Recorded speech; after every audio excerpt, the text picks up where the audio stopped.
The knife glinted under the streetlight as it plunged toward the woman's chest. In that split second, Ethan Cole made a choice that would shatter everything, throwing his broken body between a blade and a stranger he'd never met. Blood bloomed across his torn jacket as metal met flesh, but his eyes remained locked on hers, fierce with a protection he couldn't explain. He didn't know she was Claire Donovan, the billionaire CEO whose empire controlled half the city. He only knew that in this moment, on this rain-soaked street, someone needed saving, and he was all she had. If you're watching from your city tonight, drop a comment below and let me know where this story has reached. Now let me tell you how a single father's sacrifice became the beginning of something neither of them saw coming. The rain had been falling for 3 hours straight, turning the streets of downtown Chicago into rivers of reflected neon. Ethan Cole pulled his threadbare jacket tighter around his shoulders, the fabric doing little to keep out the October chill that seemed to seep into his very bones. His work boots splashed through puddles as he made his way down Madison Street, each step a reminder of the 12-hour shift he'd just finished at the warehouse. His phone buzzed in his pocket, a text from Mrs. Rodriguez, his neighbor who watched Emma after school. "She's asleep. Take your time coming home." He smiled despite his exhaustion. Emma, his 7-year-old daughter, was the only light in his increasingly dark world. 3 years since cancer took Sarah, 3 years of trying to be both mother and father, 3 years of barely keeping his head above water. The warehouse job paid just enough to cover rent and Emma's needs, but nothing more. No savings, no safety net, no room for error. Every month was a delicate balance of bills and priorities, choosing between new shoes for Emma or fixing the heating in their cramped apartment. Tonight he'd worked an extra shift, time and a half pay, that would cover Emma's field trip next week. She'd been talking about the Science Museum for weeks, her eyes bright with excitement about seeing real dinosaur bones. He paused under the awning of a closed boutique, checking his wallet. $37 until Friday. Enough for groceries if he was careful, maybe even a small treat for Emma. She'd been asking about those chocolate chip cookies from the bakery on Fifth Avenue, the ones with sea salt on top that cost $4 each. An absurd price for a cookie, but the way her face lit up when she ate one made every penny worth it. The street was nearly empty at this hour, just past 11 on a Tuesday night. Most sensible people were home warm in their beds, not trudging through the rain after a backbreaking shift, moving boxes that seemed to get heavier every year. At 34, Ethan felt decades older, his body bearing the weight of loss and responsibility that had aged him beyond his years. A woman emerged from the Ritz-Carlton up ahead, her silhouette sharp against the golden light spilling from the hotel's entrance. Even from a distance, Ethan could tell she didn't belong on the street at this hour. Her coat alone probably cost more than he made in 6 months, a cream-colored cashmere that seemed to repel the rain. She moved with purpose, her heels clicking against the wet pavement in a rhythm that spoke of confidence and urgency. Ethan lowered his head and moved to the far side of the sidewalk. He'd learned long ago that people like her preferred not to see people like him.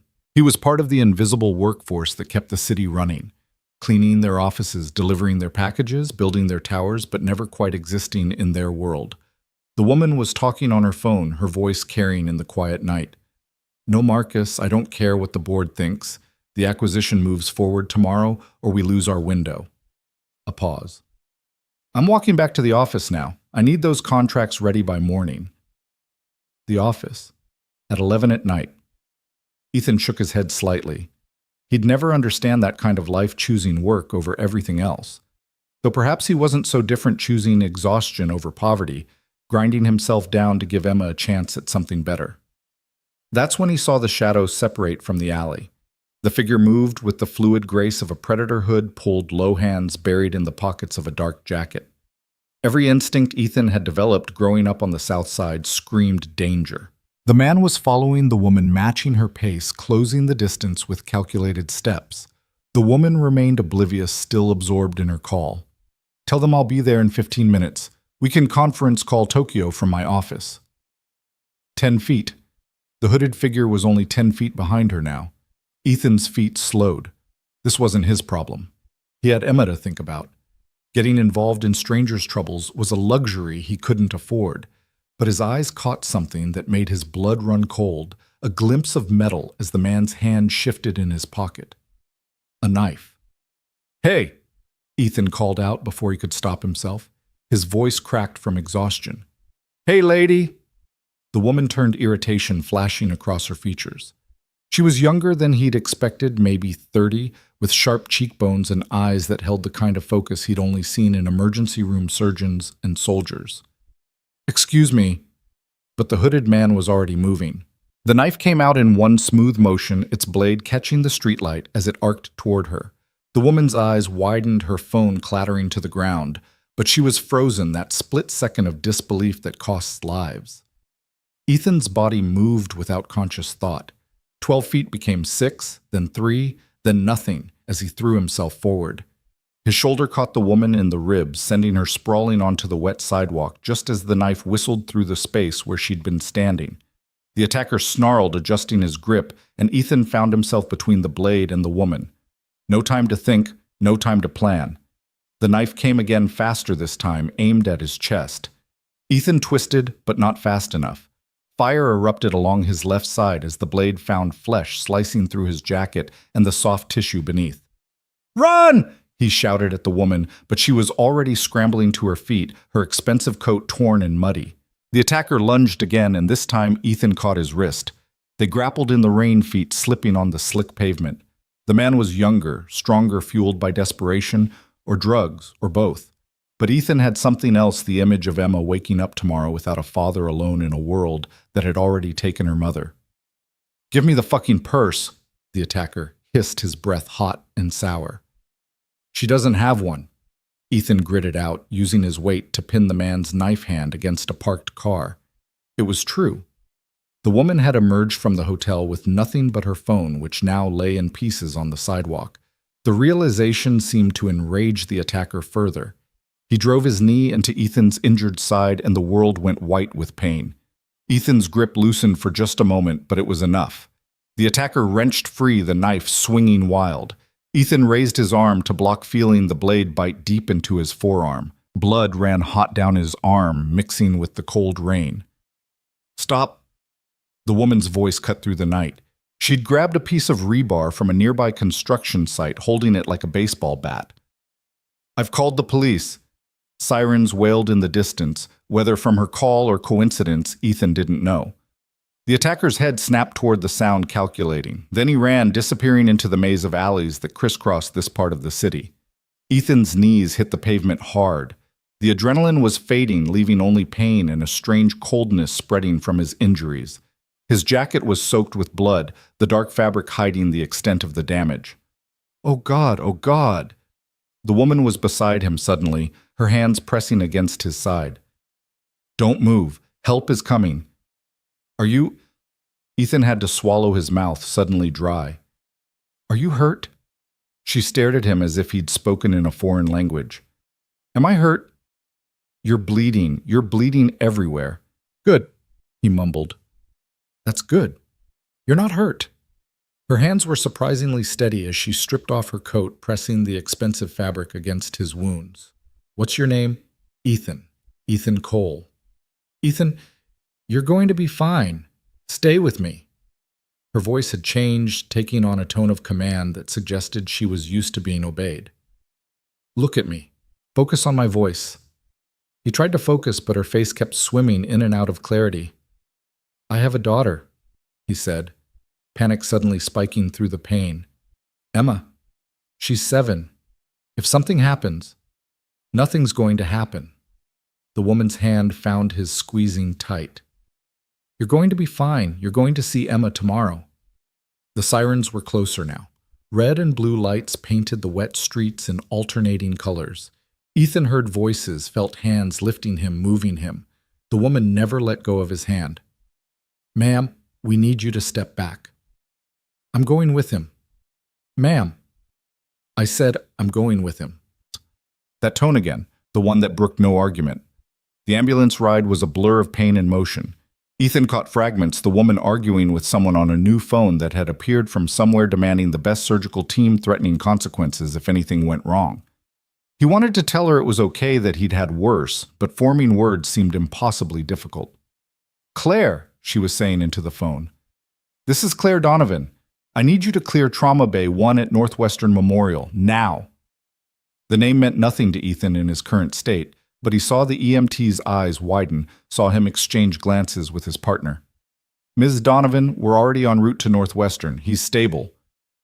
"He saved my life," she said quietly, and something in her voice made everyone in the ambulance go still. "He stepped in front of a knife for a complete stranger, so you're going to give him the same care you'd give me. Better. Understood." The EMT nodded quickly. "Yes, ma'am." Ethan wanted to protest to say he didn't need special treatment, that his insurance probably wouldn't cover any of this. But darkness was creeping in from the edges of his vision, and Emma's face was all he could see. Her gap-toothed smile, the way she still reached for his hand when they crossed the street. How she insisted on reading him bedtime stories instead of the other way around. "Emma," he whispered. Claire leaned close. "Your daughter. Where is she?" "Mrs. Rodriguez, apartment 4B, Wellington Arms on Ashland. I'll make sure she's taken care of, I promise." The last thing Ethan remembered was the woman's face above him, her expression fierce with a determination he didn't understand. Then the darkness claimed him completely. He woke to the sound of machines beeping and the antiseptic smell that could only mean hospital. His side throbbed with a deep, insistent pain that morphine couldn't quite touch. His left arm was wrapped in bandages, immobilized against his chest. "Dad!" His heart nearly stopped. Emma was there, curled up in a chair beside his bed, her favorite stuffed elephant clutched in her arms. Mrs. Rodriguez sat beside her, but it was the other woman in the room that made Ethan's breath catch. Claire Donovan stood by the window, speaking quietly into her phone. In the daylight, without rain and blood and chaos, he could see her clearly.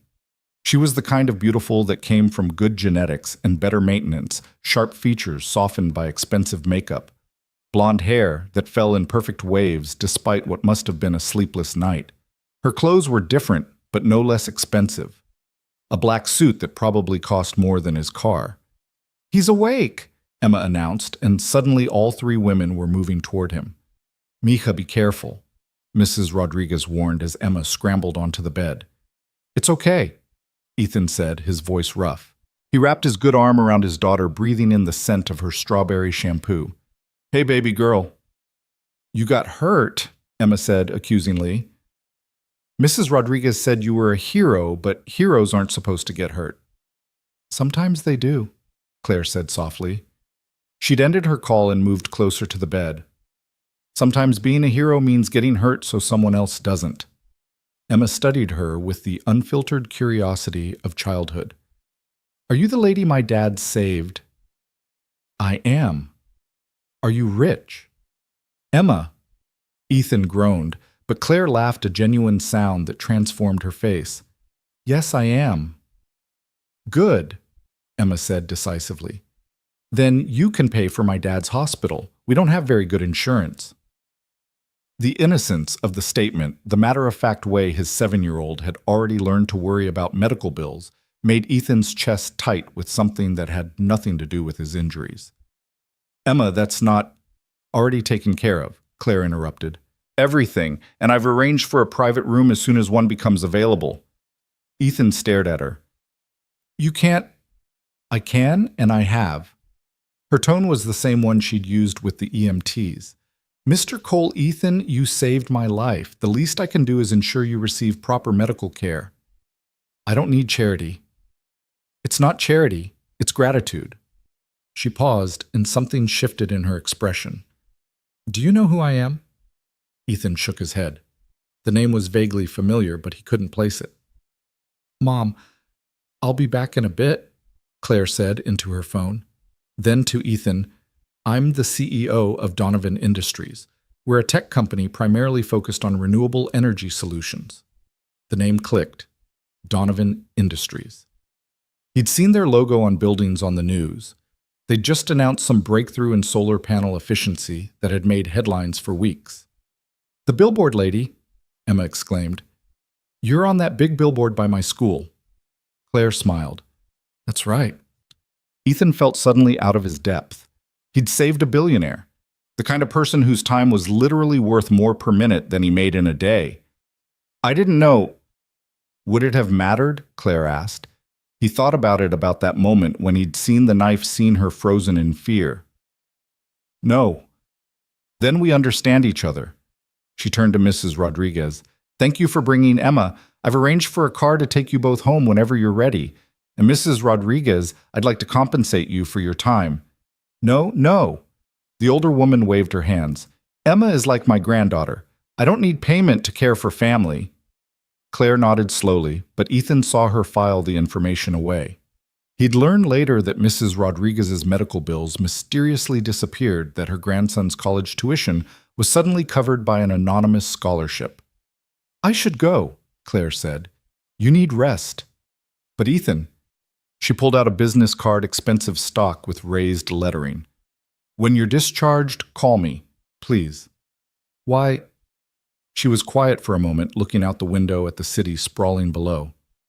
I've been in boardrooms with men who would sell their souls for a fraction of my wealth.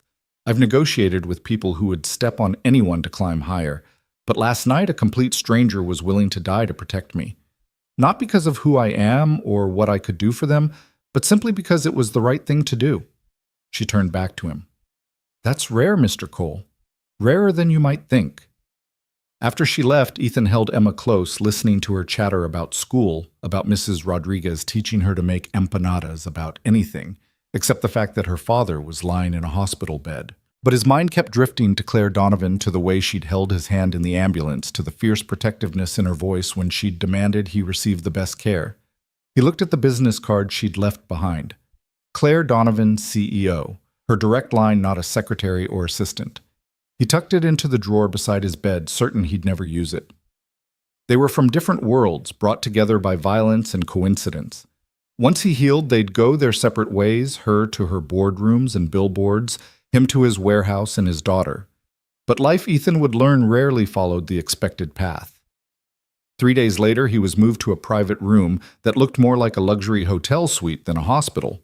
Fresh flowers appeared daily, not the showy arrangements he'd expected, but simple daisies and sunflowers that made Emma smile. His meals came from the hospital's executive kitchen, and a tablet appeared on his bedside table loaded with games and educational apps for Emma. The lady sent them, Emma informed him, already deep into a coding game that would have cost $50 in the App Store. She called to ask what I liked. She called you Uh-huh. She's nice. She asked about school and said I could visit her office sometime to see the robots they're building. Ethan didn't know what to make of it. In his experience, rich people didn't maintain interest in their charity cases. They wrote checks and moved on, their consciences clear. But Claire seemed different, or maybe that was just wishful thinking from a man who'd been alone too long. On the 5th day, Dr. Patterson came in with his discharge papers. You're healing remarkably well, she said. The wound to your side missed anything vital, and your arm should regain full mobility with physical therapy. When can I go back to work? The doctor frowned. Mr. Cole, you need at least 3 weeks of recovery, longer if your job involves physical labor. 3 weeks. 3 weeks without pay meant no rent, no food, no... Your employer has been notified, the doctor continued. Ms. Donovan's people handled everything. You'll receive full pay during your recovery, and your position will be waiting when you're cleared to return. Ethan stared at her. That's not possible. The warehouse doesn't... Apparently Donovan Industries has a significant contract with your employer. Ms. Donovan made some calls. Made some calls? As if it were that simple. As if she hadn't just rearranged his entire world with a phone call. That evening, as Emma dozed in the chair beside him, Ethan pulled out Claire's card. He stared at it for a long time before finally dialing. She answered on the second ring. Ethan, how are you feeling? Like you've done too much, he said without preamble. I've done what's necessary. The flowers, the tablet, making sure I don't lose my job. Is the bare minimum for someone who saved my life. I didn't do it for a reward. I know. Her voice softened. That's exactly why you deserve one. There was a pause, the kind that felt weighted with things unsaid. Can I ask you something? Ethan said. Of course. Why were you walking alone at night? Someone like you must have driver's security. Claire was quiet for so long, he thought she might not answer. Sometimes, she finally said, I need to remember what it feels like to be human, to walk down a street without handlers and schedules and people watching my every move. It was stupid, I know. Not stupid, Ethan said. Human. Most people in my position forget how to be that. Maybe you haven't been around the right people. She laughed, but it sounded sad. Mr. Cole, the people I'm around would have watched me get stabbed and calculated how it would affect stock prices. That's terrifying. That's business. Another pause. I should let you rest. Claire, Miss Donovan. Claire is fine. Claire, when I get out of here, everything goes back to normal, right? You've paid whatever debt you think you owe, and we go our separate ways. This time, the silence stretched longer. Is that what you want? Ethan looked at Emma sleeping peacefully, despite the uncomfortable hospital chair. He thought about their small apartment, about the life they'd built from the ashes of loss. It wasn't much, but it was theirs. It's what makes sense, he said. That wasn't what I asked. But she didn't wait for an answer, ending the call with a soft goodbye that left Ethan staring at his phone, wondering why his chest felt hollow in a way that had nothing to do with his injuries. The next morning brought chaos. Ethan woke to find 3 men in expensive suits standing in his room looking deeply uncomfortable. Mr. Cole, the tallest one said, I'm Marcus Webb, Ms. Donovan's chief of staff. We have a situation. Ethan pushed himself up, wincing at the pull on his stitches. What kind of situation? Webb handed him a tablet. The screen showed a news article with the headline, Mysterious Hero Saves Tech CEO from Violent Attack. The article was accompanied by a grainy security camera photo that showed Ethan mid-lunge pushing Claire out of the knife's path. His face wasn't clearly visible, but it was only a matter of time. The press has gotten wind of the incident, Webb explained. They're trying to identify you.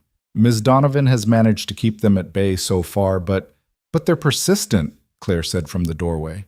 She looked tired, stress etched in the lines around her eyes. I'm sorry, Ethan. I tried to keep you out of this. It's not your fault. It is, actually. My life comes with scrutiny. Anyone who enters it, even briefly, becomes subject to that same scrutiny. Emma stirred in her chair, blinking awake. Ms. Claire's expression softened instantly.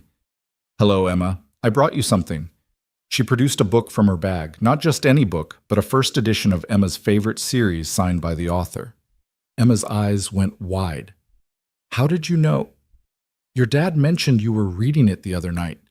Ethan didn't remember mentioning that, but maybe he had. The pain medication made everything fuzzy around the edges.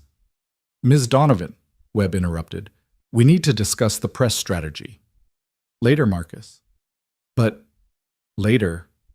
Her tone left no room for argument. Webb and the other suits filed out clearly, unhappy but obedient. Claire took the chair beside Ethan's bed while Emma dove into her new book. I'm going to have to make a statement, she said quietly. The board is insisting. They're worried about security concerns, liability issues. Tell them the truth. Some random guy helped you out. End of story. Except it's not the end, is it? She wasn't looking at him, her attention seemingly fixed on the window. You're not random, not anymore. What do you mean? She turned to face him then, and there was something in her expression he couldn't read. I mean that in 5 days you've shown me more genuine human kindness than I've experienced in 5 years. Emma calls me just to tell me about her day. Your neighbor Mrs. Rodriguez invited me for Sunday dinner. Do you have any idea how long it's been since someone invited me to dinner without wanting something? We don't want anything either. Exactly. She stood abruptly. I should go. The lawyers are waiting. She was at the door when Ethan spoke. Claire, make your statement.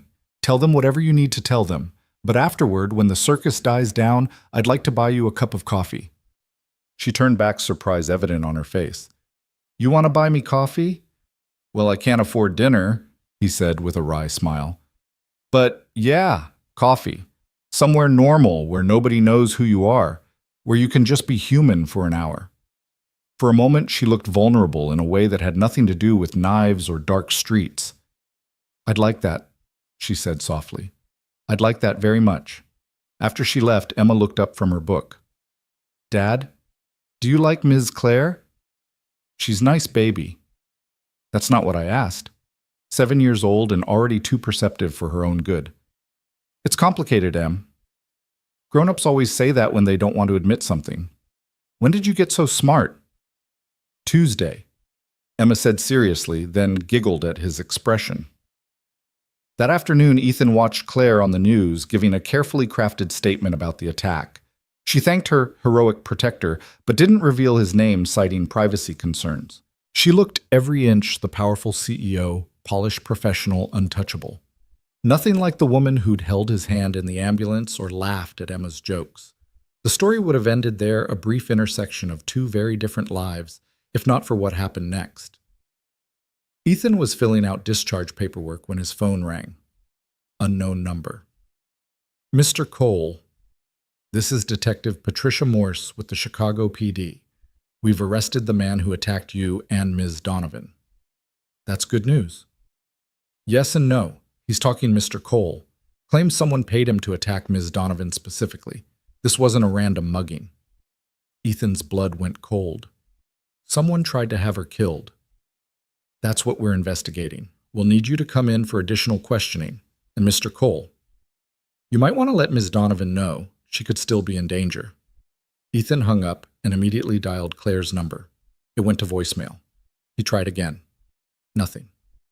Mrs. Rodriguez, he called to his neighbor who was packing up Emma's things. I need you to watch Emma for a little longer. Ethan, you're in no condition. But he was already pulling on his jacket, ignoring the screaming protest from his injuries. He knew where Claire's office was. Everyone in Chicago did. The Donovan Tower was a gleaming monument to sustainable architecture, 40 stories of solar panels and vertical gardens. He caught a taxi bleeding through his bandages by the time he reached the tower. Security tried to stop him at the entrance. I need to see Claire Donovan. Now. Sir, you need an appointment. Call her. Tell her Ethan Cole is here, and it's about the attack. The guard looked skeptical, but made the call. His expression changed rapidly. Yes, ma'am. Right away. He turned to Ethan. Express elevator to the 40th floor. She's waiting. The elevator ride seemed endless. Ethan pressed his hand to his side, feeling wetness seep through. He'd definitely torn something, but it didn't matter. The detective's words echoed in his head. Someone paid him. The elevator opened directly into Claire's office, a massive space with floor-to-ceiling windows offering a panoramic view of the city. Claire was there along with Webb and several other people in suits. Ethan, what are you... She stopped seeing the blood on his shirt. Oh my God, you're bleeding. Someone paid him, Ethan said without preamble. The attacker. The police just called. Someone paid him to kill you.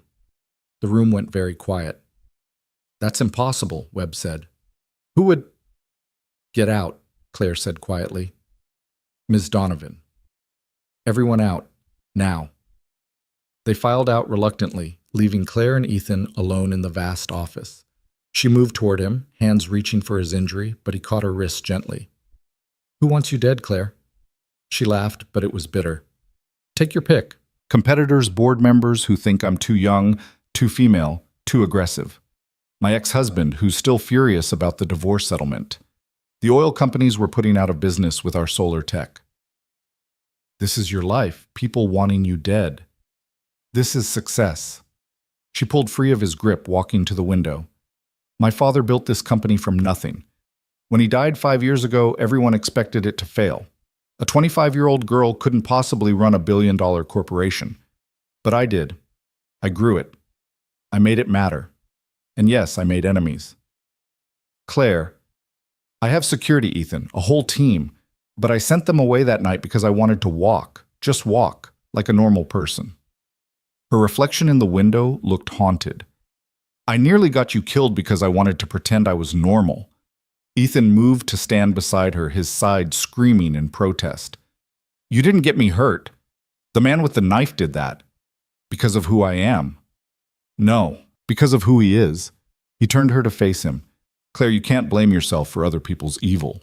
She looked up at him, and for a moment the mask slipped completely. She wasn't a CEO or a billionaire. She was just a woman who'd been afraid who was still afraid. I haven't felt safe in 5 years, she whispered. Not since my father died and I inherited all of this. There's always someone watching, waiting, calculating, and then you, a complete stranger, threw yourself between me and danger without thinking twice. Do you understand how impossible that is in my world? It's not impossible, it's human. Not where I come from. Ethan swayed slightly, the blood loss finally catching up. Claire caught him surprisingly strong for someone so polished. You need a hospital. I need to know you're safe. I have the best security money can buy. They weren't there that night. No, she agreed. You were. She helped him to the leather couch that probably cost more than his annual salary. As she pressed a towel from her private bathroom against his reopened wound, Ethan caught her hand. Hire me. She blinked. What? You need security you can trust, someone who cares more about your safety than your money. Hire me. Ethan, you're not a bodyguard. You work in a warehouse. I grew up on the South Side. I've been in more fights than I can count. I know how to spot trouble, and more importantly, I give a damn whether you live or die. He squeezed her hand.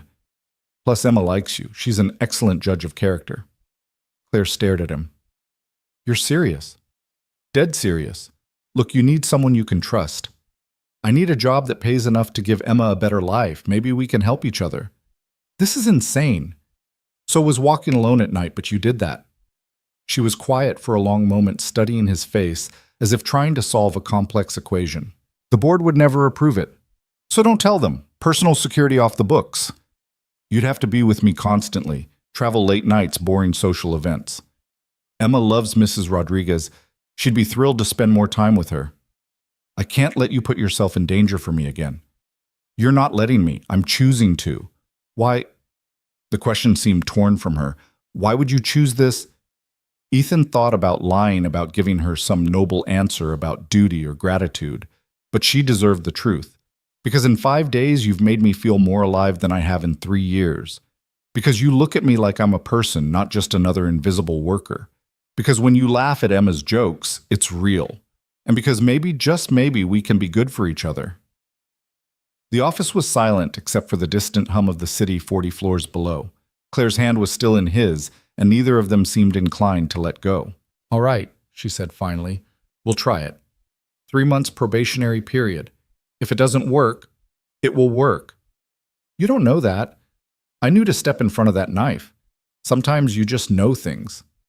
She smiled, then soft and genuine.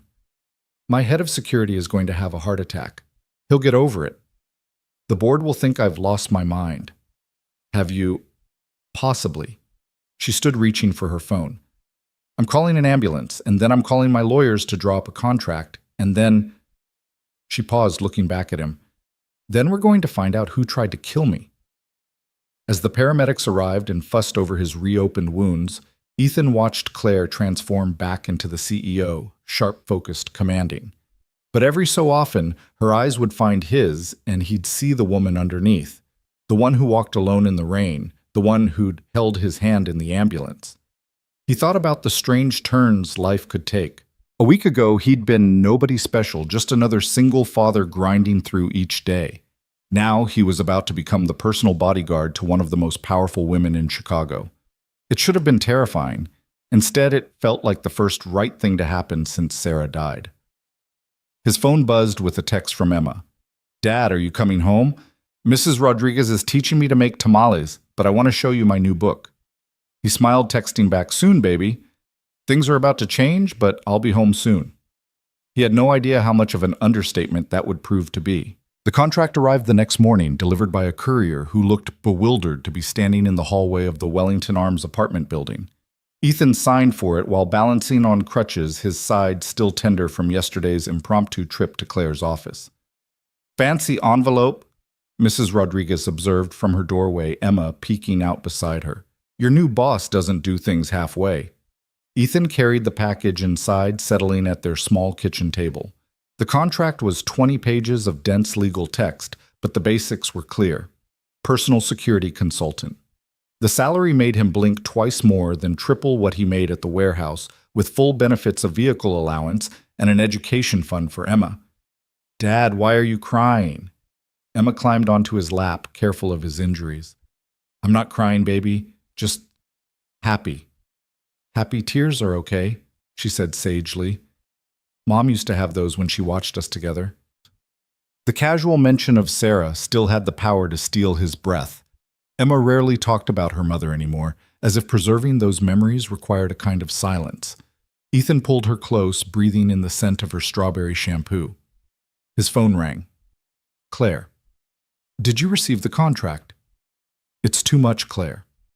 It's industry standard for personal security. I'm not industry standard.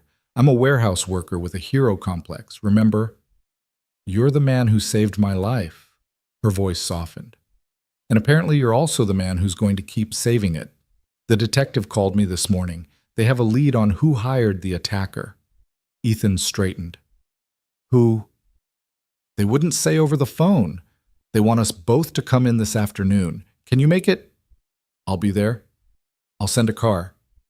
Claire, I can take the bus. You absolutely cannot take the bus. You have stitches in your side and your arm is in a sling. The car will be there in an hour. She hung up before he could protest. Emma giggled at his expression. She's bossy, his daughter observed. She's used to getting her way. Is that bad?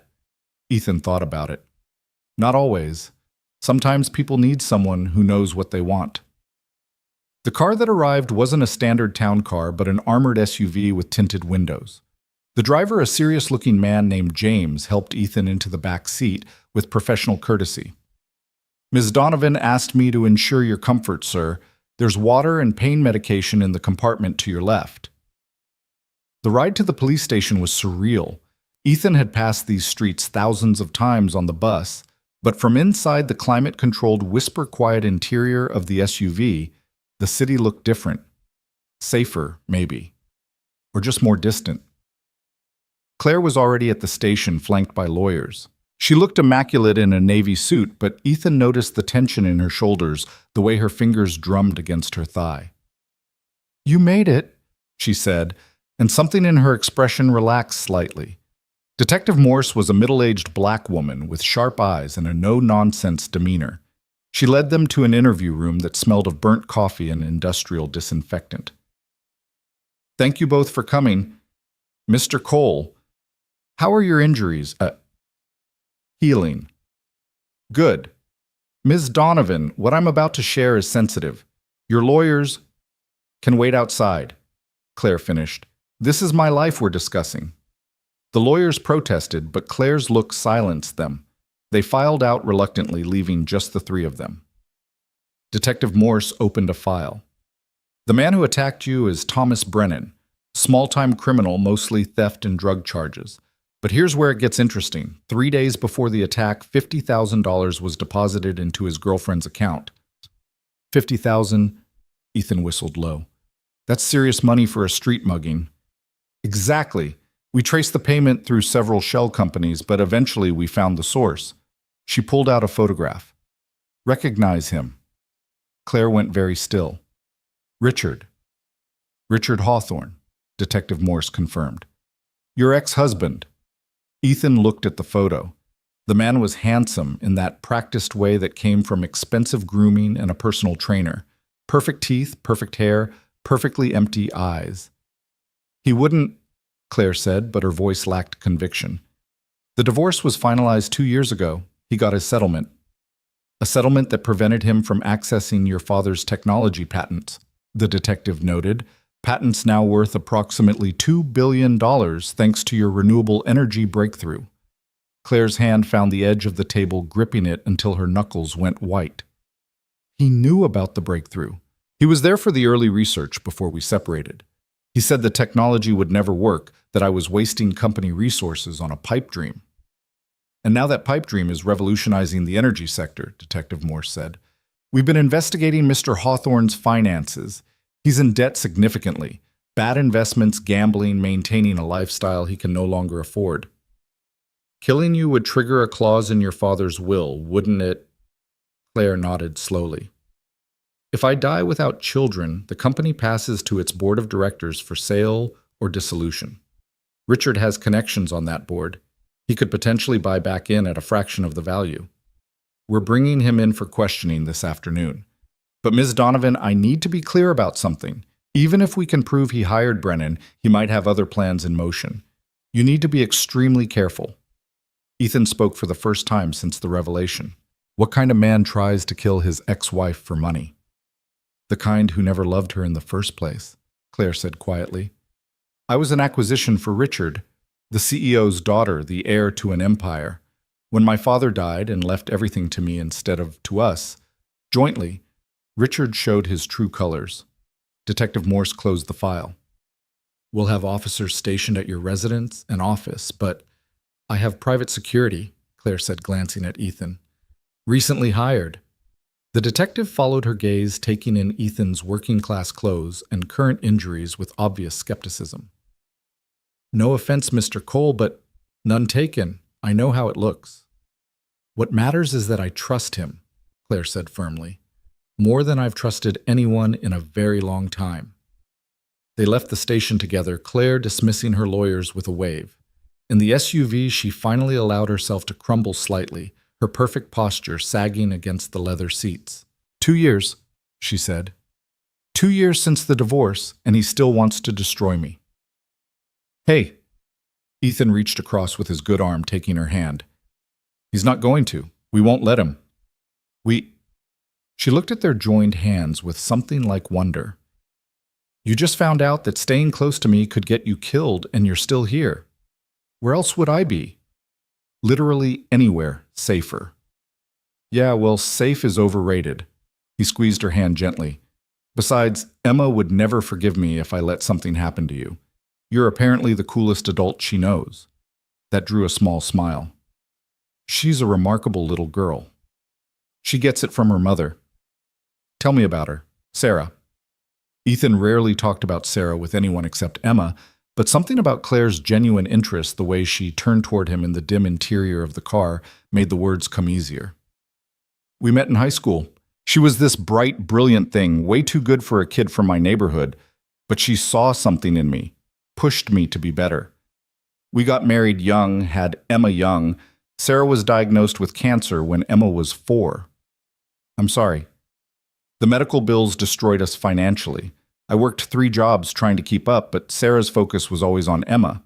Making memories, she called it. Recording videos for birthdays she wouldn't see, writing letters for Emma to open on important days.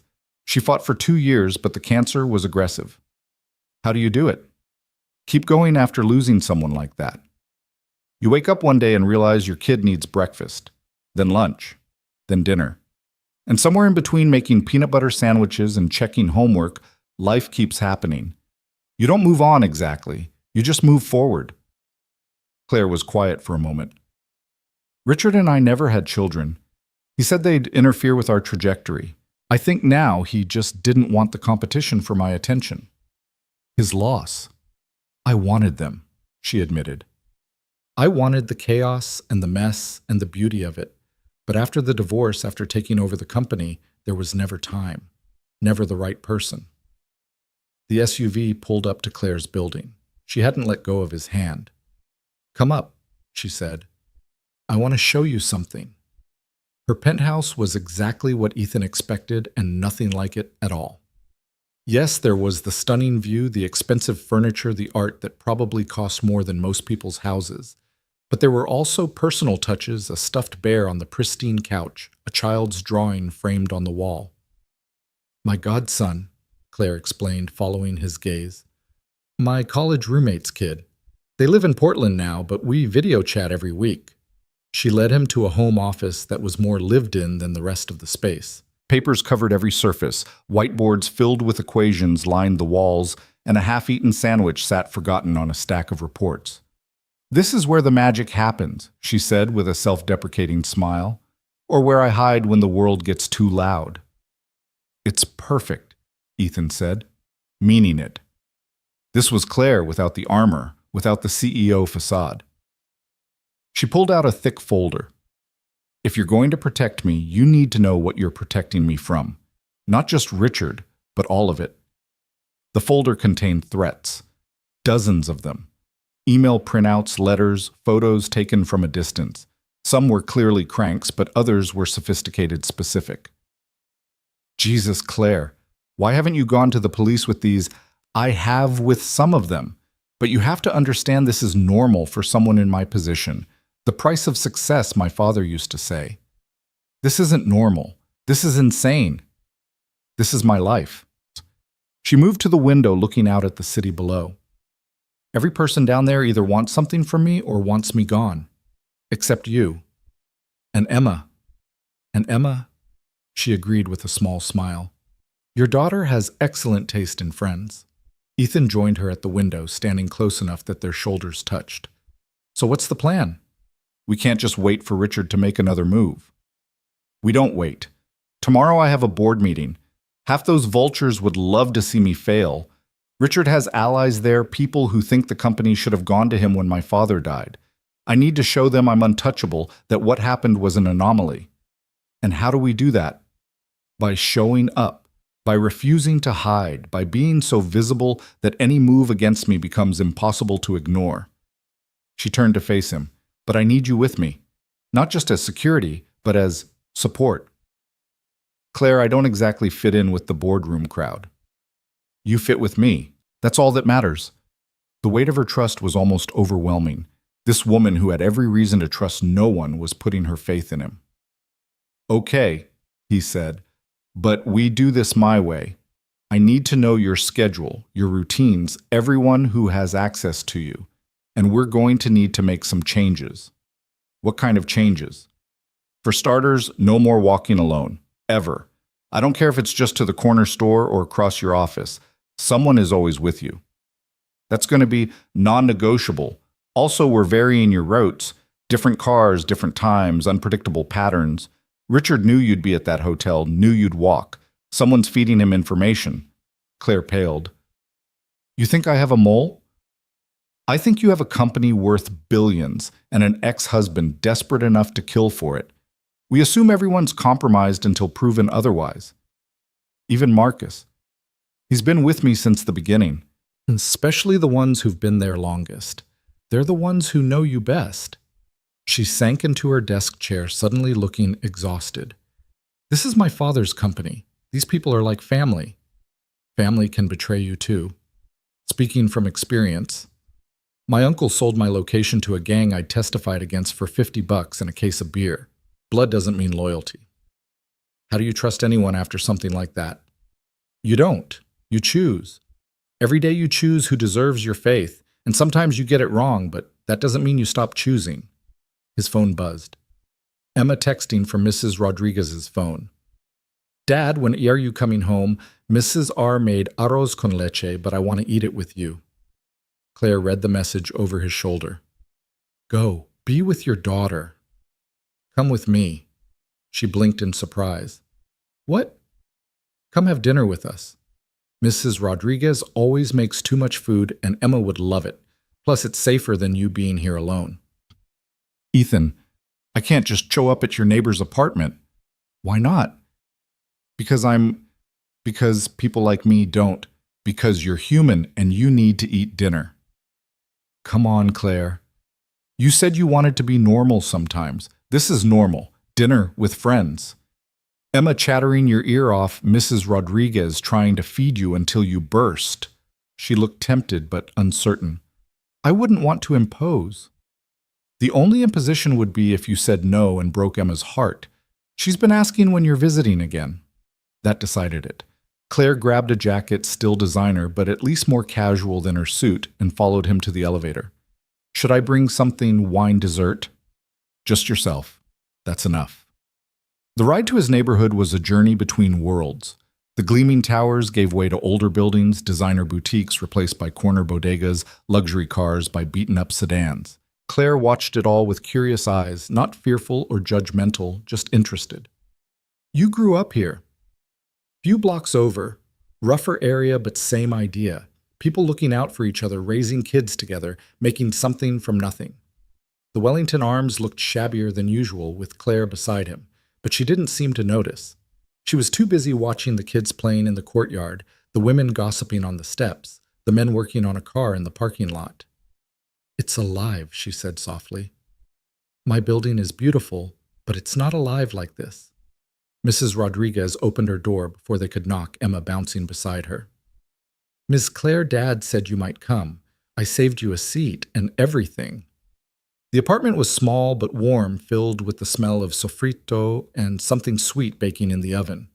Claire fit into the chaos surprisingly well, helping Emma set the table while listening to Mrs. Rodriguez's story about her grandson's latest soccer game. Over dinner, arroz con pollo beans, sweet plantains, and enough food for twice their number. Ethan watched Claire transform. The tension bled from her shoulders, her laugh came easier, and she even attempted Spanish when Mrs. Rodriguez taught her phrases. Tu español es muy bueno, Mrs. Rodriguez said encouragingly, though Claire's pronunciation was atrocious. You're being very kind, Claire replied. I sound like a tourist guidebook. But you try, that's what matters.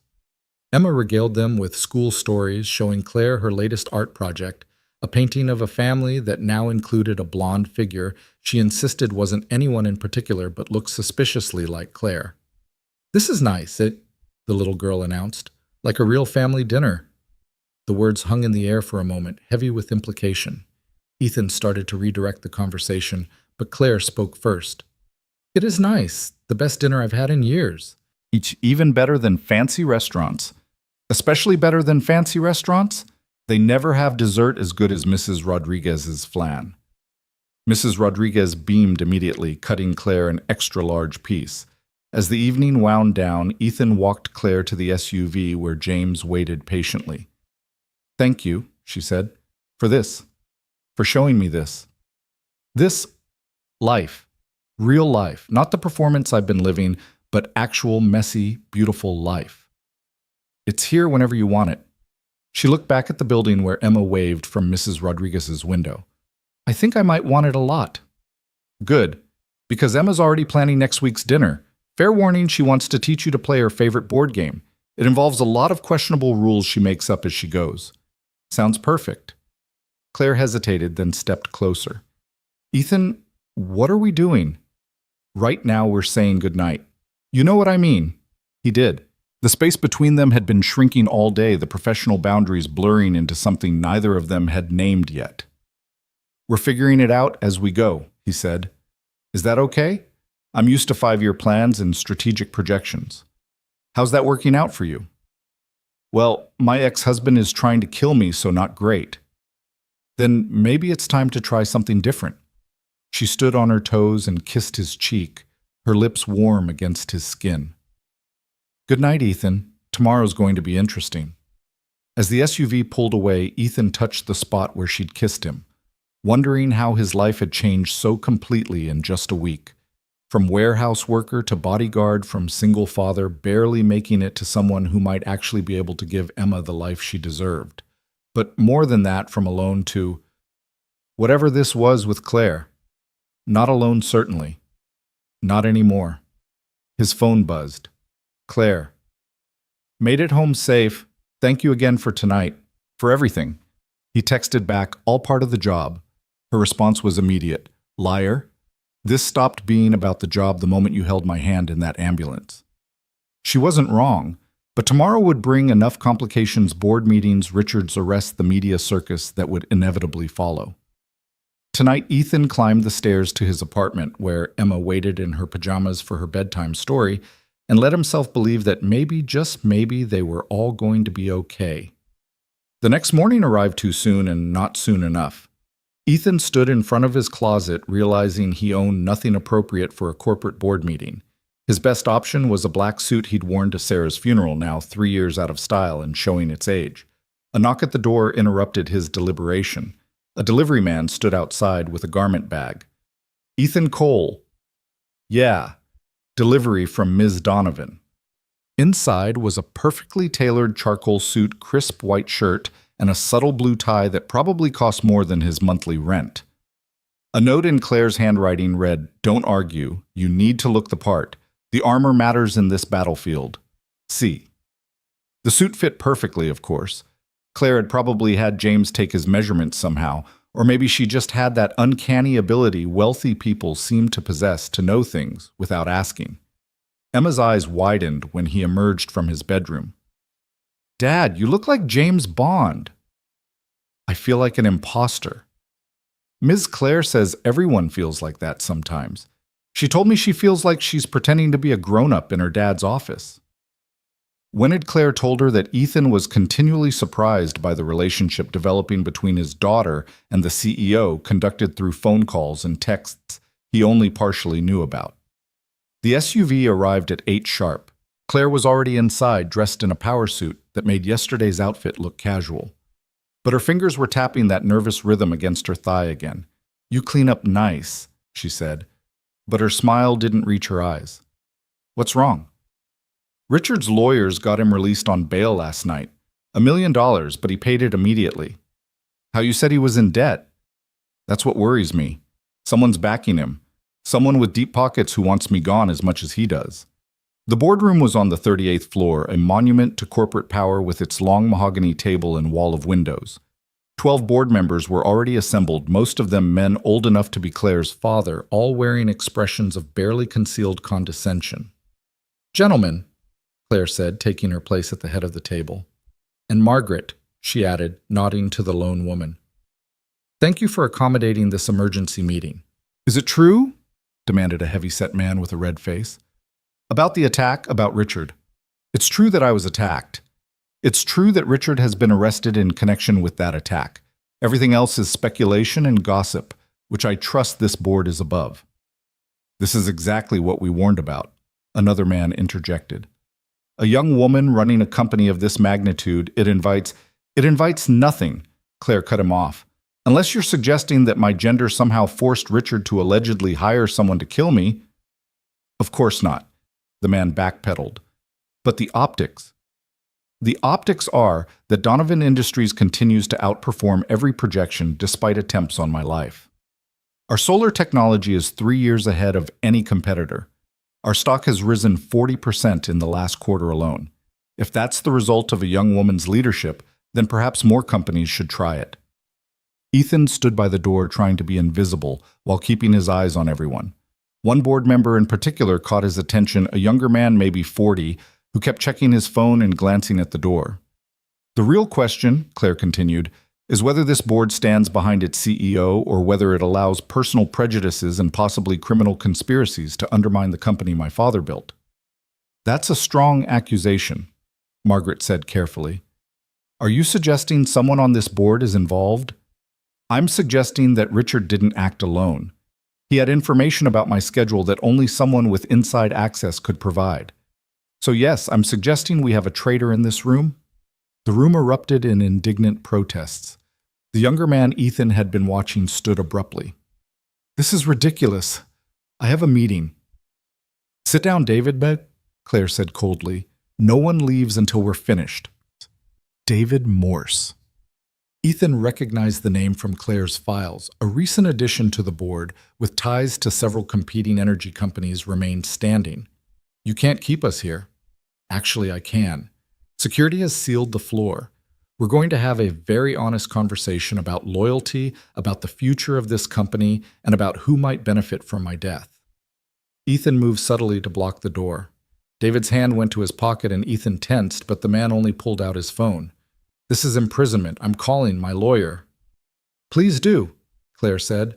"I'm sure they'll be fascinated to hear about the $50,000 transferred from your offshore account to Richard Hawthorne's lawyer 2 days ago." The room went silent. David's face drained of color. "I don't know what you're talking about." Claire pulled out a tablet, sliding it down the table.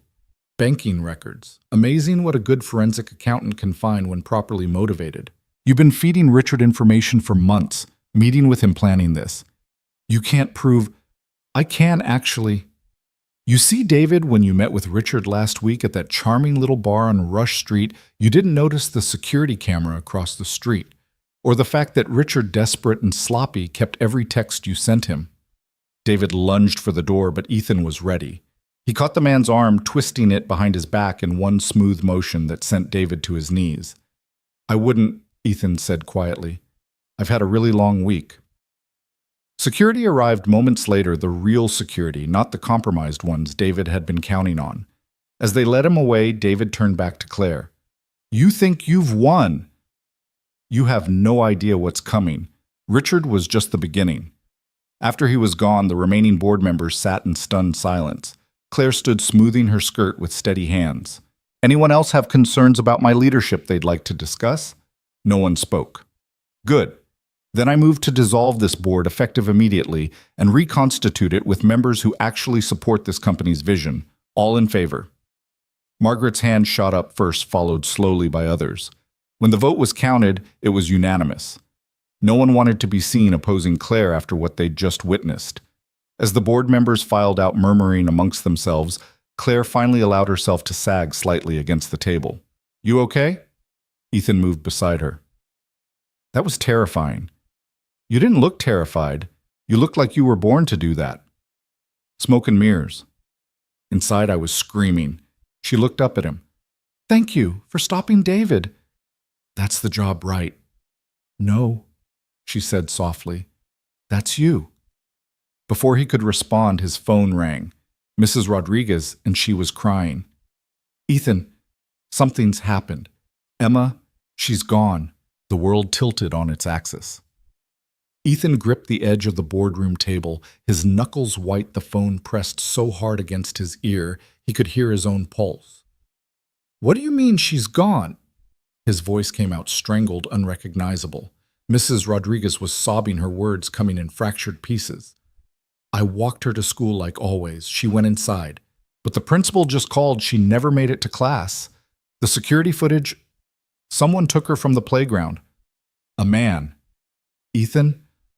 I'm so sorry. I thought she was safe once she was inside the gate. Claire grabbed the phone from his trembling hand.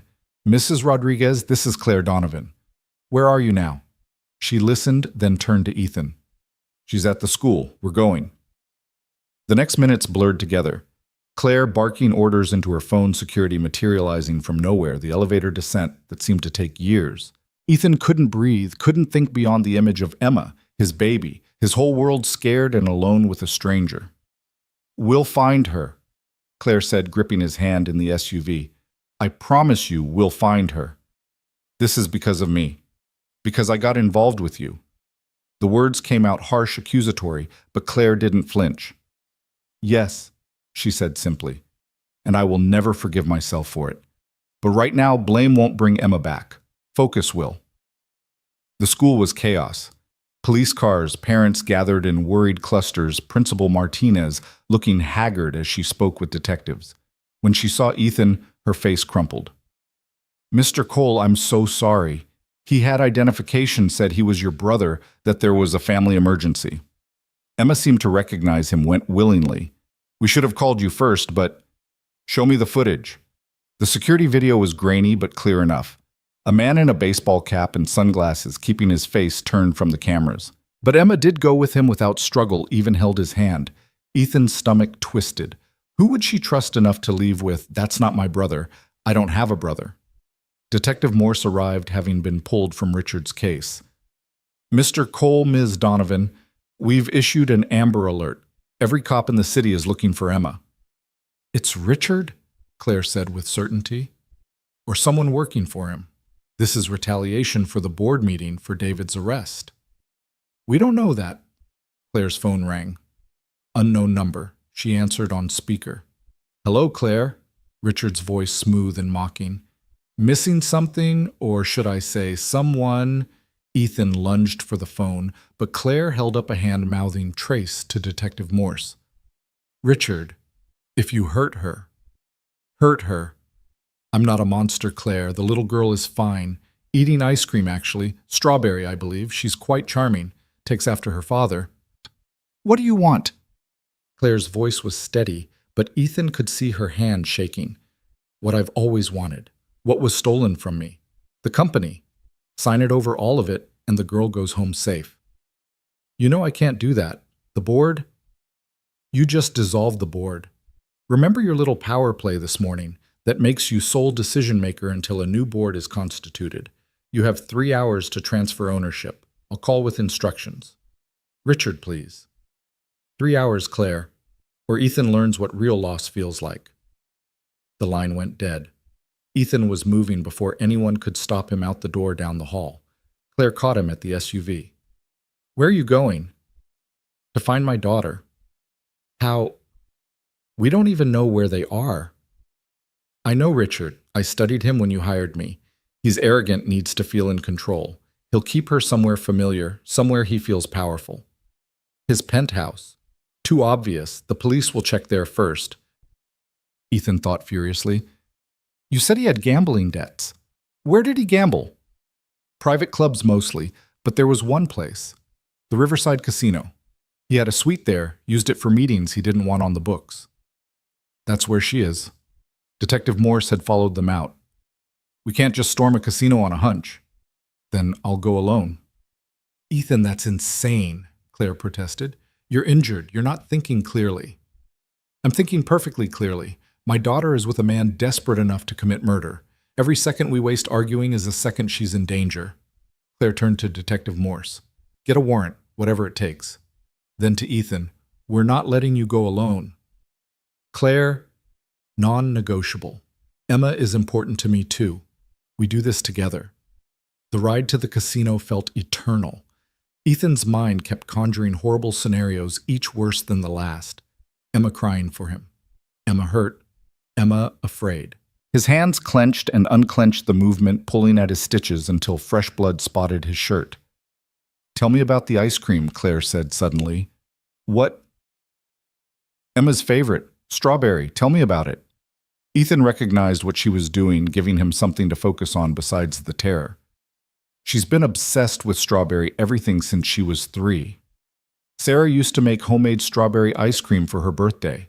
I tried to continue the tradition, but mine never tastes quite right. You'll make it for her next birthday. Together we'll figure out the recipe. How can you be so sure? Because the alternative is unacceptable. Claire's voice was steel. We're getting her back, Ethan. Richard might be desperate, but he's not stupid. He knows hurting a child would destroy any leverage he has. The Riverside Casino was a gleaming monstrosity on the water, all glass and false promises. Claire walked in like she owned it, which Ethan realized she probably could. Ms. Donovan? The manager appeared as if summoned. We weren't expecting Richard Hawthorne's suite. Now. I'm sorry, but Mr. Hawthorne's arrangements are private. Claire leaned in close. In about 30 seconds, this place is going to be swarming with police. You can either help me now and possibly salvage your reputation, or you can explain to your investors why you harbored a kidnapper. The manager's face went pale. Suite 2012, but security? Will let us pass, Claire finished. Make the call. They took the elevator to the 20th floor, Ethan's heart hammering against his ribs. Claire had called for backup, her security team the police, but they were minutes behind, minutes Emma might not have. The hallway was empty, eerily quiet. Suite 2012 was at the end, its door slightly ajar. Trap, Ethan whispered. Obviously. Claire pulled out her phone, typing rapidly. But Richard always did underestimate me. She pushed the door open. The suite was luxurious, all marble and leather, and wasted money. Richard stood by the window, looking exactly as polished and empty as his photograph. Another man, muscle-bound and scarred, stood guard by a closed bedroom door. Claire. And the hero warehouse worker. How touching. Richard's smile was all teeth, no warmth. Though you're early, I said 3 hours. Where is she? Ethan's voice was barely human. Safe, for now. Richard gestured to the bedroom.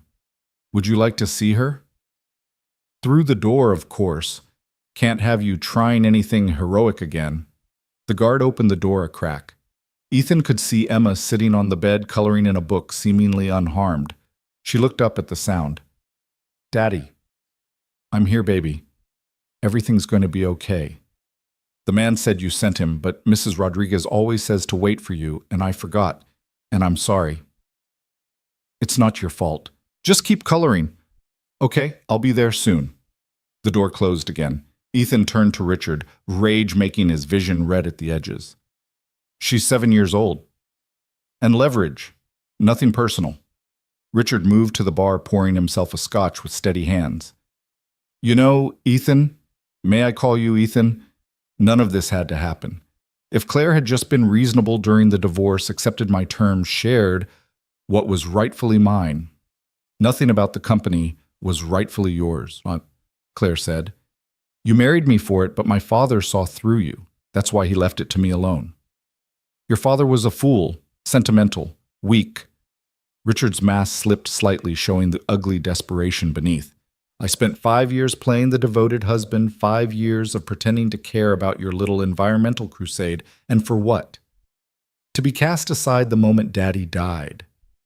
You cast yourself aside the moment you hit me, Claire said quietly. Ethan went very still. He hit you. Only once. The night after my father's funeral, when he found out about the will. I left the next day. You never said, what was there to say, that I was another statistic, another successful woman who chose the wrong man? Claire's voice was bitter. The board already thought I was too weak to lead. Imagine if they'd known I couldn't even manage my own marriage. Richard laughed an ugly sound. Still playing the victim, Claire. You destroyed me. My reputation, my connections, my future, all because of one moment of frustration. One moment, Claire pulled out her phone, swiping to a folder Ethan hadn't seen before. Medical records, photos of bruises. Should I count the other moments, Richard?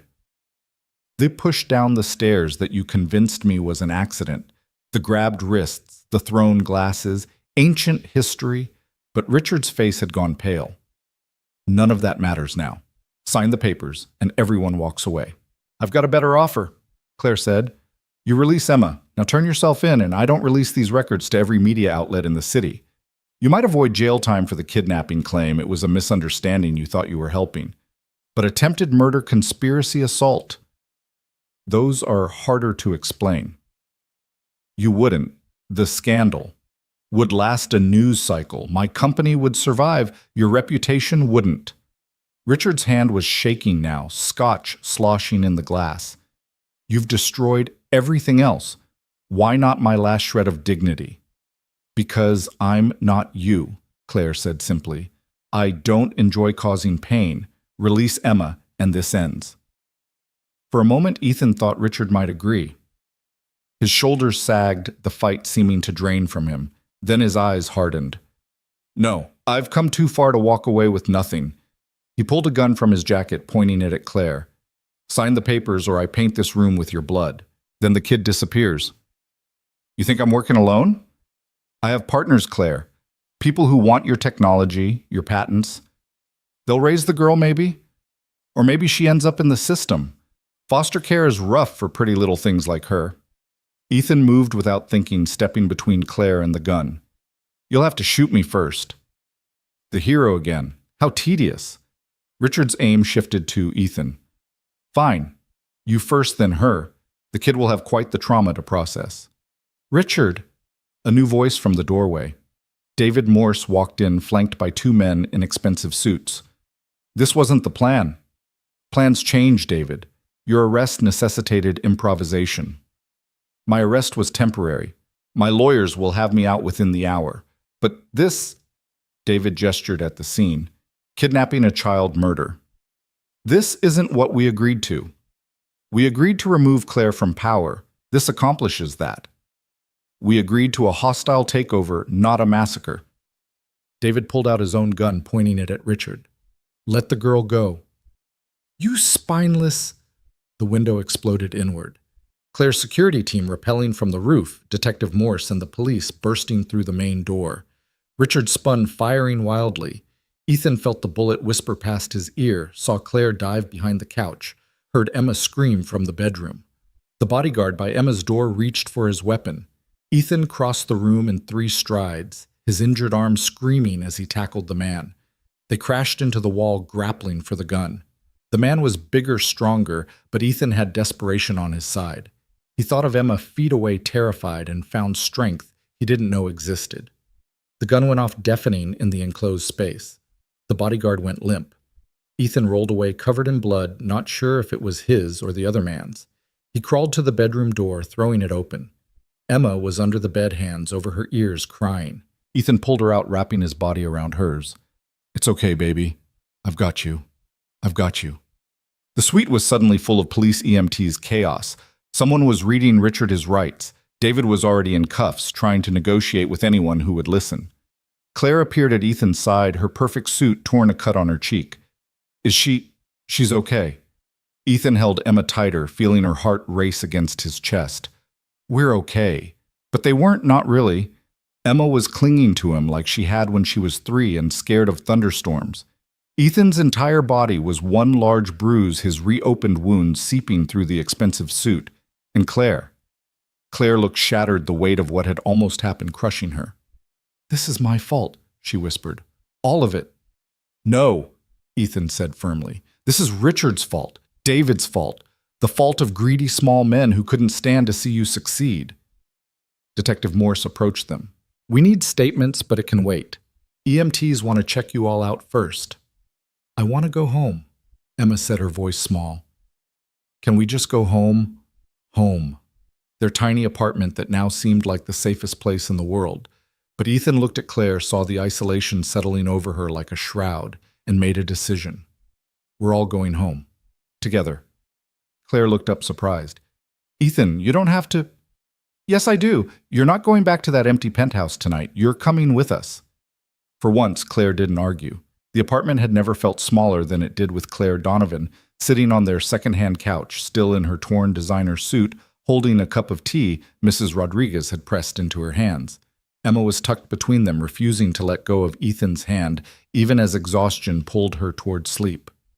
"Tell me the story," Emma requested, her usual bedtime demand. "Which one, baby?" "The one about the princess who saved the kingdom." Ethan usually embellished fairy tales for Emma's bedtime stories, but tonight the words wouldn't come. Claire spoke instead, her voice soft. "Once upon a time, there was a princess who thought she had to save the kingdom all by herself. She built tall walls around her castle and worked day and night to protect her people. But the walls that kept danger out also kept friendship out.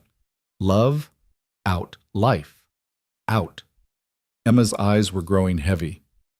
"That's sad." It was, until one day a knight appeared, not a perfect knight in shining armor, but a real knight with dents in his armor and scars from old battles. He had a daughter, the bravest little girl in all the land. Like me. Exactly like you. And the knight and his daughter showed the princess that kingdoms aren't saved by one person standing alone. They're saved by people standing together, protecting each other, choosing to be brave even when they're scared. Emma was asleep before the story ended, but Claire kept talking, her words now meant for Ethan. The princess learned that strength wasn't about being untouchable. It was about being touched by life, by love, by loss, and choosing to remain open despite the risk. The knight taught her that just by being himself. "How does it end?" Ethan asked quietly. Claire looked at him over Emma's sleeping form. "I don't know yet, but I hope they all live happily ever after, even if ever after is complicated and messy and nothing like the fairy tales promised." "The best stories usually are." Mrs. Rodriguez bustled in from the kitchen where she'd been pretending not to eavesdrop. "The child needs her bed. You both need rest and proper food. I'll make soup." As Ethan carried Emma to her room, he heard Mrs. Rodriguez speaking to Claire in rapid Spanish, then slower English. "You love them, both of them." "I've known them a week," Claire protested. "And love doesn't follow schedules. It comes when it comes. The question is what you do with it." Ethan tucked Emma into bed, kissing her forehead, checking the window locks twice. When he returned to the living room, Claire was crying silently, tears streaming down her face while Mrs. Rodriguez rubbed her back. "Hey," he said softly, sitting beside her. "It's over. Everyone's safe." "I almost got her killed. Your baby, your whole world almost died because of my baggage." "But she didn't. She's here, she's safe, and tomorrow she'll probably ask if she can visit your office to see those robots you mentioned." Claire laughed through her tears, a broken sound. "How can you not hate me?" "Because none of this is your fault.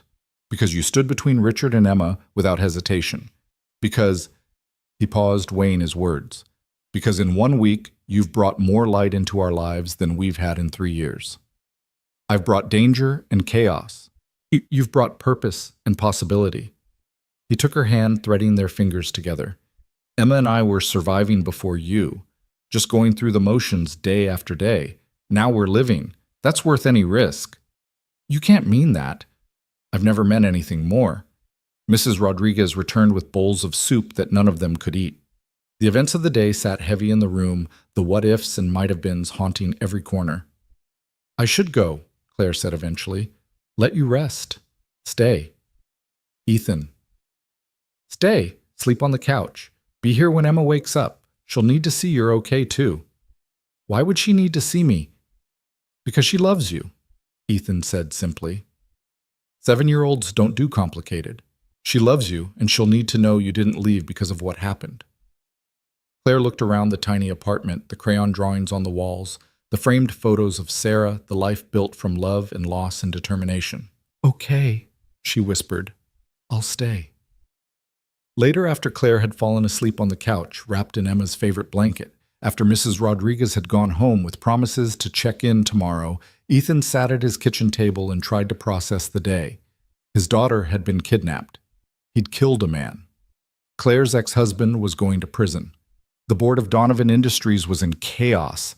And somehow, in the middle of all that violence and terror, something else had crystallized. He loved her. This brilliant, broken, brave woman who'd crashed into his life a week ago. It was too fast, too complicated, too everything.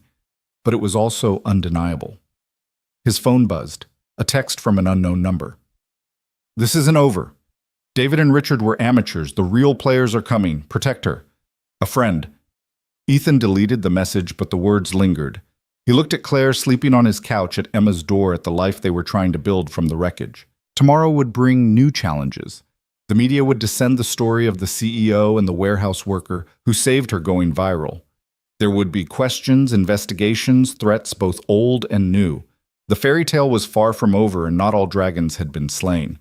But tonight his daughter was safe in her bed. The woman he was falling in love with was safe in his home. And for now that was enough. He checked the locks one more time, then settled into the chair beside the couch where he could watch over both of them. Guardian, protector, father, and maybe something more. The sun would rise on a changed world tomorrow, but tonight in this small apartment above the city, they were together. They were family, even if none of them were quite ready to say it yet. Ethan closed his eyes, listening to the synchronized breathing of the two people who'd become his entire world. Whatever came next, whatever battles they'd have to fight, they'd face them together. The night the princess and the bravest little girl in all the land. It wasn't a fairy tale ending. It was better. It was real. The morning came too bright and too early sunlight streaming through the thin curtains of Ethan's apartment. Claire stirred on the couch, momentarily disoriented by the unfamiliar surroundings. The expensive suit she'd slept in was wrinkled beyond salvation, her hair a mess, and yet she felt more rested than she had in months. "Ms. Claire?" Emma bounded into the living room, apparently none the worse for yesterday's trauma. "You stayed. Dad said you might, but I wasn't sure, and Mrs. Rodriguez is making pancakes, and she said you can have some if you want." The words tumbled out in that breathless way children had of making everything urgent and wonderful. Claire sat up, trying to smooth her hair, acutely aware of how she must look. "I'd love pancakes," she said, and Emma beamed. Ethan emerged from the kitchen, coffee in hand, dark circles under his eyes, suggesting he'd slept little, if at all. Their eyes met across the room, and something passed between them, an acknowledgement of what they'd survived, what they'd almost lost, what they might be building. "How did you sleep?" he asked. "Better than I have in years," Claire admitted. "Your couch is more comfortable than my $5,000 mattress." "That's because it comes with family sounds," Mrs. Rodriguez said, appearing with a plate stacked high with pancakes. The refrigerator humming, the neighbors arguing about soccer, Emma talking in her sleep. "These are the sounds of life, mija. Your penthouse is too quiet." As they gathered around the small kitchen table, Claire's phone began its insistent buzzing. 17 missed calls from Marcus, 43 from various board members, and over 100 emails marked urgent. She turned it face down. "The world is looking for you," Ethan observed. "Let it look. I'm having pancakes with people who actually care if I'm alive." But the world wouldn't wait long. Within an hour, reporters had gathered outside the building, having somehow discovered where Claire had spent the night. The story was too juicy to ignore billionaire CEO saved by single father, dramatic kidnapping, love blooming amid danger. "They're making things up," Claire said, reading the headlines on her phone. "Romance in the face of death. From warehouse to penthouse, a modern Cinderella story.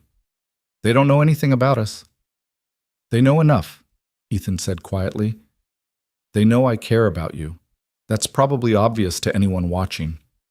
Claire looked up from her phone, searching his face. Ethan? A knock at the door interrupted whatever she might have said. Not the polite tap of Mrs. Rodriguez or the familiar rhythm of Emma's friends, but sharp, authoritative. Ethan checked the peephole, then opened the door to reveal a tall, silver-haired man in a suit that made Claire's designer outfit look off the rack. His eyes were the same shade of blue as Claire's, his bone structure an older, masculine version of hers. Uncle Jonathan. Claire breathed, and Ethan heard layers of history in those two words. Jonathan Donovan stepped into the apartment, his gaze taking in everything. The modest surroundings, Ethan's protective stance, Emma peeking out from behind her father, Claire looking more disheveled than he'd probably ever seen her. Claire, we need to talk. How did you find me? I own shares in the company that operates the traffic cameras. Finding you was simple. Understanding why you're here instead of dealing with the crisis at the company that's more complex. There is no crisis. Richard is in custody.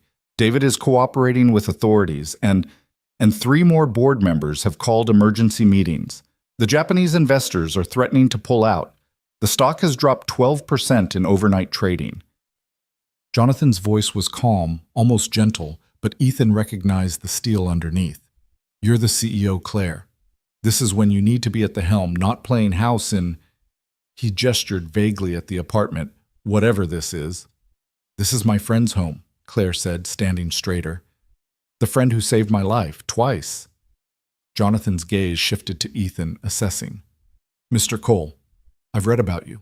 Warehouse worker, single father, hero of the moment. How much... Excuse me? How much to walk away? I can have a check written within the hour. Enough to set you and your daughter up for life. All you have to do is disappear. Emma made a small sound of distress, pressing closer to Ethan. Claire stepped between them, and Jonathan fury radiating from every line of her body. How dare you? I dare because someone needs to protect you from yourself. This man and his child are liabilities, Claire. Weaknesses your enemies will exploit. They're not weaknesses. They're the first real thing in my life since Dad died. Your father would be appalled to see you like this. He built an empire, and you're letting it crumble for what? A fairy tale romance with someone completely unsuitable. My father would have loved Ethan, Claire said quietly. He would have respected a man who puts family first, who acts with honor, even when it costs him everything. Dad would have loved Emma too, would have seen himself in her curiosity and determination. Your father was a businessman. My father was a human being first, something you forgot long ago, Uncle. Jonathan's composure cracked slightly. I'm trying to protect you, the company, your legacy. I don't need protection. I need support. And if you can't provide that, then you can leave. For a moment, uncle and niece stared at each other, decades of family dynamics playing out in silence. Then Jonathan turned to Ethan. You seem like a decent man, Mr. Cole, but decency won't protect her from what's coming. The attack on Claire wasn't just about Richard's petty revenge. There are forces at play here you can't imagine. International competitors who want her technology, governments who fear what her innovations mean for their economies, established energy companies who stand to lose trillions if her solar breakthrough reaches market. Then we'll face them together, Ethan said simply. Together. Jonathan laughed, but there was no humor in it. You're injured, untrained, and have a child to protect. What exactly do you think you can offer? Something you can't, Claire interjected. He can offer me a reason to fight that has nothing to do with stock prices or market share. He and Emma remind me why the work matters, creating a better world for the next generation, not just accumulating wealth for its own sake. Jonathan studied them both for a long moment. You're in love with him. It wasn't a question, but Claire answered anyway. Yes. Ethan's heart stopped, then resumed at double speed. They hadn't said the words, had barely acknowledged what was growing between them, and here she was declaring it to her disapproving uncle like it was the simplest truth in the world. And you, Jonathan asked Ethan, are you in love with my niece or with what she can provide? I fell in love with her before I knew she could provide anything except the possibility of getting stabbed in an alley, Ethan replied. The money, the company, the complications, I'd happily live without all of it. but I can't live without her. Emma tugged on Ethan's shirt. Dad, are you and Ms. Claire getting married? The adults all froze, the innocent question hanging in the air like a challenge. It's complicated, baby, Ethan started, but Claire knelt down to Emma's level. Not yet, she said gently. But maybe someday if your dad agrees and you're okay with it. Would you be okay with it? Emma considered this seriously. Would you live here with us? We might find a bigger place where we could all be comfortable. Can Mrs. Rodriguez come too? If she wants to. Then yes, Emma decided. You make Dad smile like he used to when Mom was here. That's good, right? That's very good, Claire agreed, blinking back tears. Jonathan observed this exchange with something shifting in his expression. When he spoke again, his tone had changed. Your father proposed to your mother in an apartment not much bigger than this, he said to Claire. Before the money, before the company became what it is. She said yes, because she saw who he could become, not who he was. He looked at Ethan. Maybe I've been looking at this wrong.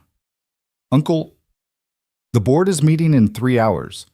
If you're not there, they'll vote no confidence and remove you as CEO.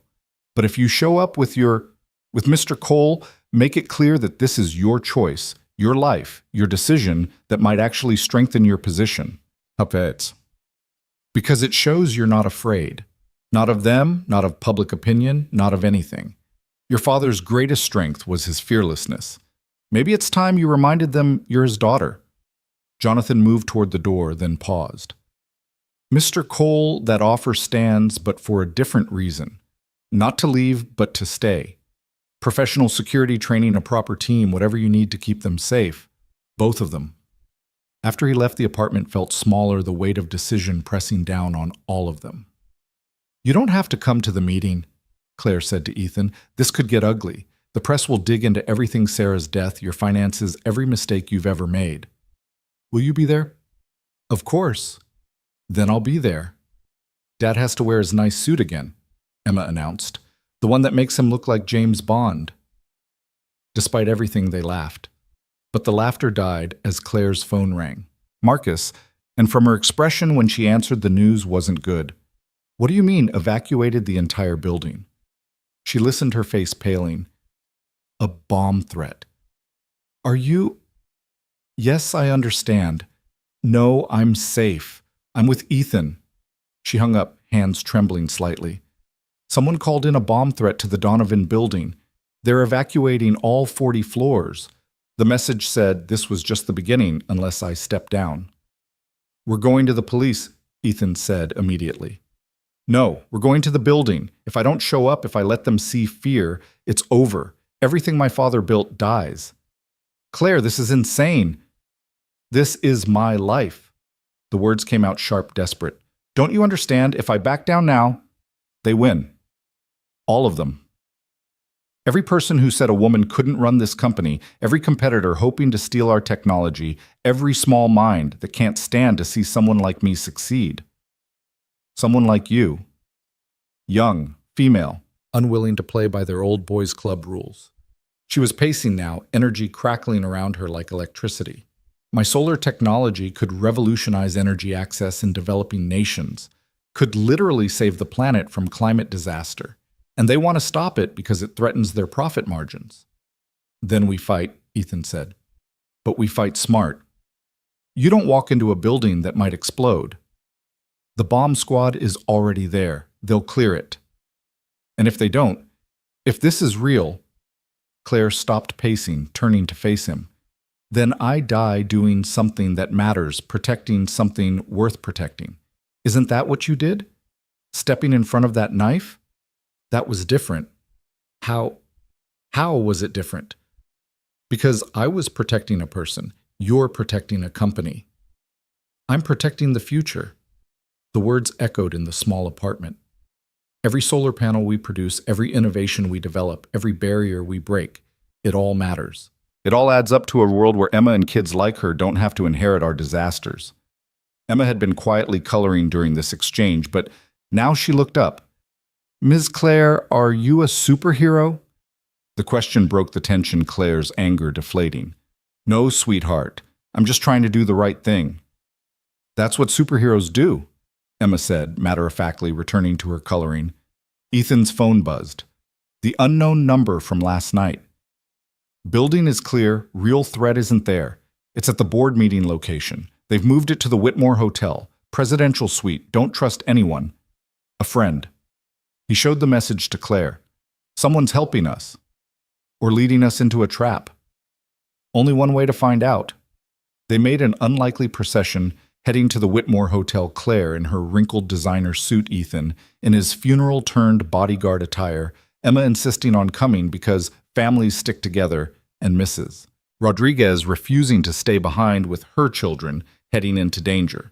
The hotel lobby was swarming with security reporters and board members.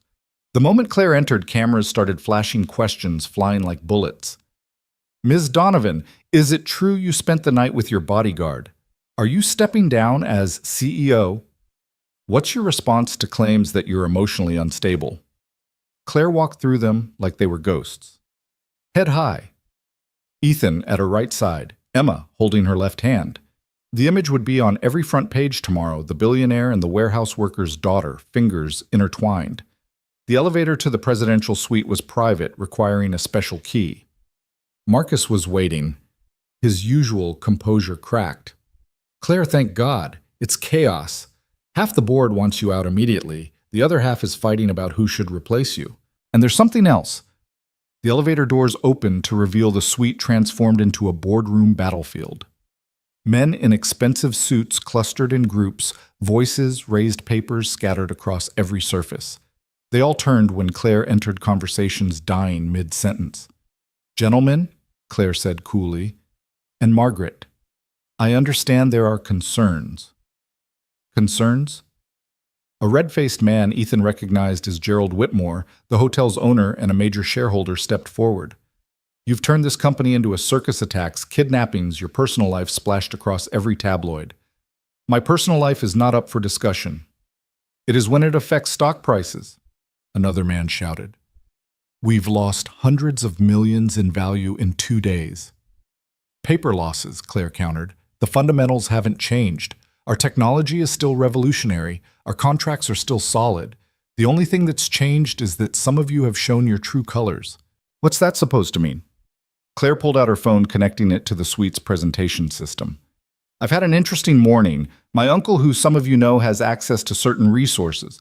Traffic cameras, financial records, communication logs. The screen filled with data phone records, emails, financial transactions. Gerald, you've been in contact with Petrolin Industries for 3 weeks, discussing the sale of our solar patents if I were to be removed. Thomas, you've been shorting our stock while publicly supporting me, making millions off the volatility. And Margaret, Claire's voice softened slightly. You've been feeding information to the press, trying to position yourself as my replacement. The room erupted in denials, accusations, lawyers, threatening lawsuits. Through it all, Claire stood calm in the center of the storm. Enough, the voice came from the back of the room. An elderly man Ethan didn't recognize walked forward, leaning heavily on a cane. Ms. Donovan is right. We've all been plotting, scheming, focusing on personal gain instead of the company's mission. Mr. Yamamoto, Claire said, inclining her head respectfully, I didn't know you were in town. I arrived this morning when I heard about the troubles. Yamamoto was Ancient, one of the original investors in Claire's father's company. Your father saved my family's business, once took a chance on us when no one else would. I've watched you these past 5 years, Claire. You have his vision, his courage, and now, like him, you have someone willing to stand beside you against any threat. His gaze moved to Ethan. You are the warehouse worker who saved her. I'm Ethan Cole. Just Ethan Cole. No pretense, no agenda. How refreshing. Yamamoto turned to address the room. I motion to dissolve this board and reconstitute it with members who remember what Donovan Industries stands for. All in favor? You can't do that, Gerald protested. You don't have the authority. I own 30% of this company, Yamamoto said quietly. Combined with Claire's 25% and the proxies I've collected from other shareholders who are tired of these games, I have more than enough authority. The vote was swift and decisive. Within minutes, most of the board was dismissed, their security badges deactivated before they even left the suite. Only Margaret remained looking stunned. "Why keep me?" she asked Claire. "After what I did?" "Because you're brilliant at what you do. You let ambition cloud your judgment, but your insights about our Asian markets have been invaluable. Everyone deserves a second chance. Don't waste yours." As the former board members filed out, Yamamoto approached Ethan and Emma, who'd been watching the proceedings with wide eyes. "Young lady, what did you think of all that?" Emma considered the question seriously. "It was like when the mean kids at school try to take over the playground, but Ms. Claire showed them she's in charge." "An excellent summary. You have a future in business?" "I want to be a scientist, or maybe a dragon trainer." Both noble professions. Claire was surrounded by the remaining board members and senior staff handling a dozen crises at once, but her eyes kept finding Ethan across the room as if confirming he was still there, still real. Marcus appeared at Ethan's elbow. "She's good at this, the crisis management, the corporate maneuvering, but she's different with you here. More human." "She was always human." "Was she? I've worked with her for 5 years and I've never seen her smile the way she does when your daughter talks to her. Never seen her look as peaceful as she did walking in here holding both your hands despite everything happening around her." "What's your point, Marcus?" "My point is that you're good for her. And she's probably good for you. But this world—" He gestured at the opulent suite, the lawyers and assistants buzzing around. "This world will try to eat you alive. It doesn't like outsiders, doesn't like change. You'll need to be stronger than you've ever been. I survived the south side of Chicago. I survived losing my wife. I survived a knife meant for Claire. I think I can handle some rich people's disapproval." Marcus smiled slightly. "You know what? You just might." The afternoon stretched into evening crisis after crisis being handled, plans being made. Emma had fallen asleep on one of the suite's massive couches, Mrs. Rodriguez watching over her. Ethan stood by the windows, watching the city lights come alive when Claire finally broke free from the crowd. "Hi," she said, leaning against him slightly. "Hi. How are you holding up?" "I just fired 70% of my board, discovered multiple conspiracies against me, and essentially declared war on the entire traditional energy sector. So typical Tuesday." "Is it always like this?" "No," she said softly. "Sometimes it's worse. And you choose this every day." "I choose to fight for what matters. The method might be corporate warfare instead of street fights, but it's still fighting for something bigger than myself." She turned to face him. "But I don't want to do it alone anymore." "You're not alone." "I know. That's the miraculous part." She glanced around, making sure no one was within earshot. "Ethan, what I said to my uncle about being in love with you, was it true?" "Every word. I know it's too fast, too complicated, but—" He kissed her, cutting off her explanations. It was their first real kiss, not a grateful peck on the cheek or a moment of comfort, but a declaration. When they pulled apart, several board members were staring. Marcus was trying not to smile, and Emma had woken up. "Finally," the little girl announced, "Mrs. Rodriguez owes me $5. She said you wouldn't kiss for another week." The room laughed, tension breaking. Even the serious Mr. Yamamoto cracked a smile, but the moment of levity was short-lived. Claire's phone rang Detective Morse. "Ms. Donovan, we have a problem. Richard Hawthorne made bail again, and he's disappeared." Claire's phone slipped from her fingers, clattering on the marble floor. The sound seemed to echo in the sudden silence that had fallen over the suite. Ethan caught her arm as she swayed slightly, the color draining from her face. "How?" she whispered into the phone she'd retrieved. "How does someone with attempted murder charges make bail twice as—" Detective Morse's voice was tight with frustration, audible even from where Ethan stood. Different judge, different lawyers. They claimed the kidnapping was a misunderstanding, that he thought he was protecting the child from a dangerous situation. The attempted murder charge was reduced to assault based on technicalities about intent. $2 million bail paid in cash within an hour. "Who has that kind of money?" Ethan demanded, taking the phone from Claire's trembling hand. "Richard was supposedly broke. That's what we're trying to figure out. Mr. Cole, you need to get Ms. Donovan somewhere safe. Richard's not operating alone anymore. This is bigger than a domestic dispute or corporate takeover. The suite had gone quiet, everyone listening despite attempts to appear otherwise occupied. Mr. Yamamoto approached his cane, tapping against the floor in a measured rhythm. "Perhaps," he said carefully, "it would be wise to move this gathering to a more secure location. My company maintains a safe house outside the city, completely off the grid, state-of-the-art security." "I'm not running," Claire said, her voice gaining strength. "That's what they want, whoever they are. They want me to hide to show weakness." "Claire," Marcus interjected, "this isn't about showing weakness. This is about survival. You can't run the company if you're dead." Emma had moved closer to her father, picking up on the tension despite not understanding the details. She slipped her small hand into his, and Ethan felt the familiar weight of responsibility, but now it was doubled. He had two people to protect, three if he counted Mrs. Rodriguez, who was muttering prayers in Spanish while clutching her rosary.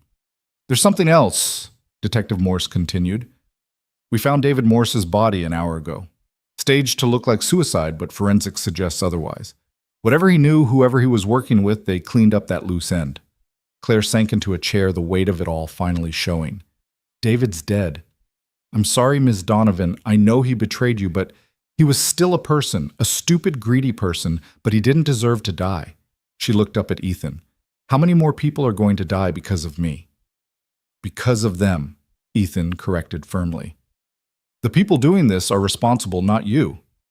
His phone buzzed. The unknown number again, Whitmore Hotel, compromised. Multiple hostiles en route.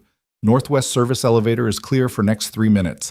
Black SUV and loading dock, keys under driver's seat. Trust no one else. A friend. Ethan showed the message to Claire and Yamamoto. The old man's eyes sharpened. "Interesting. Someone is playing guardian angel." He raised his voice slightly. "Everyone remain calm, but we're implementing evacuation protocol. Security teams to their positions." But even as he spoke, Ethan noticed something wrong. Two of the security guards near the main elevator were checking their watches too frequently, their hands hovering near their weapons. Another was speaking quietly into a phone, which was odd since they should have been using official radios. "Claire," he said quietly, "we need to go, now." She didn't question him, that trust that had been building between them, requiring no explanation. She stood smoothing her skirt with hands that barely trembled. "Emma, baby, we're going on an adventure," Ethan said, keeping his voice light despite his racing heart. "A scary adventure?" his daughter asked, too perceptive as always. "Maybe a little scary, but we'll be together." Mrs. Rodriguez crossed herself. "Dios mío, not again." They moved casually toward the back of the suite, Claire pausing to speak with various people as if nothing was wrong. But Ethan saw her whisper urgently to Marcus, and Yamamoto saw them begin their own subtle movements toward exits. The service elevator was exactly where the message had indicated. As the doors closed behind them, Ethan heard shouts from the suite, the sound of doors being kicked in. They'd gotten out just in time. The descent seemed to take forever. Emma pressed between the adults, Mrs. Rodriguez praying steadily. When the doors opened on the loading dock, the promised SUV was waiting, engine already running. Ethan checked underneath, no bombs. Inside, no obvious threats. The keys were indeed under the driver's seat, along with a burner phone and a note. "Drive north, cabin address programmed in GPS. Friends waiting." "This could be a trap," Claire said, even as she helped Emma into the back seat. "Everything could be a trap at this point," Ethan replied, sliding behind the wheel. "But staying still definitely gets us killed." They pulled out of the loading dock just as black vans screeched up to the hotel's main entrance. Armed men in tactical gear poured out, definitely not standard law enforcement.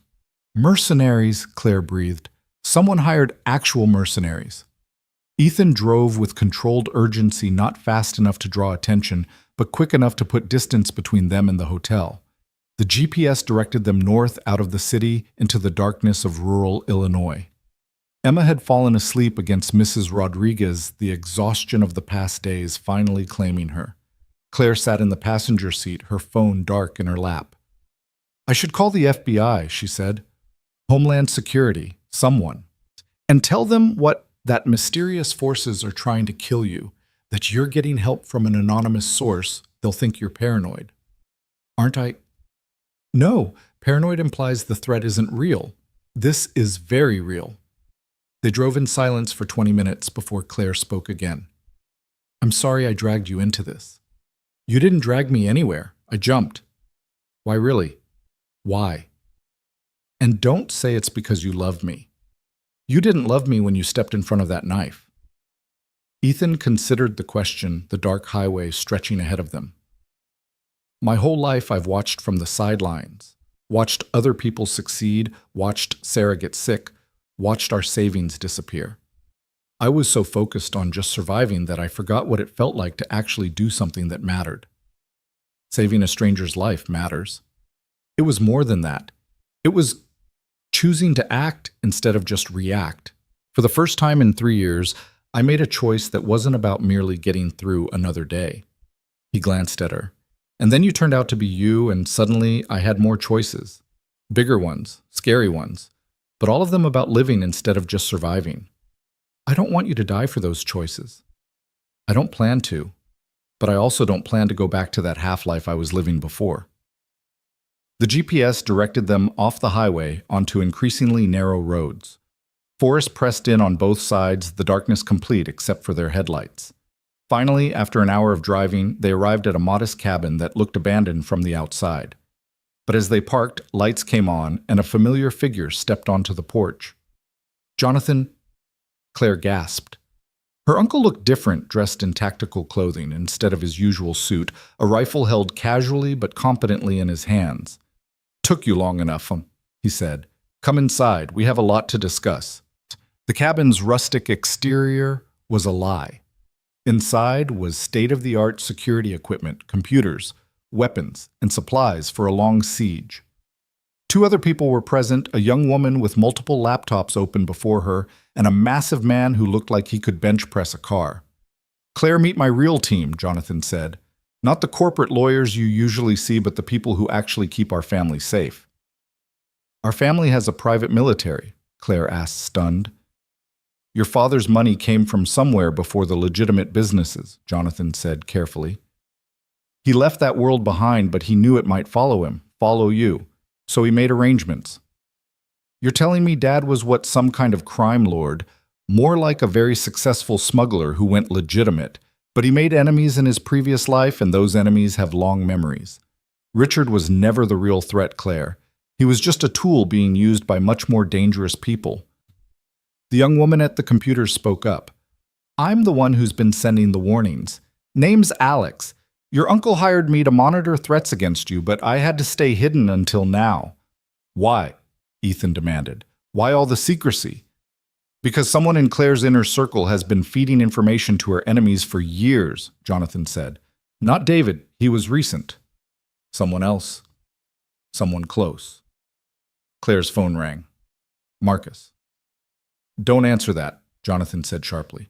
Marcus has been with me since right before your father died. Convenient timing. Jonathan pulled up files on one of the screens. Marcus Webb. Impressive resume.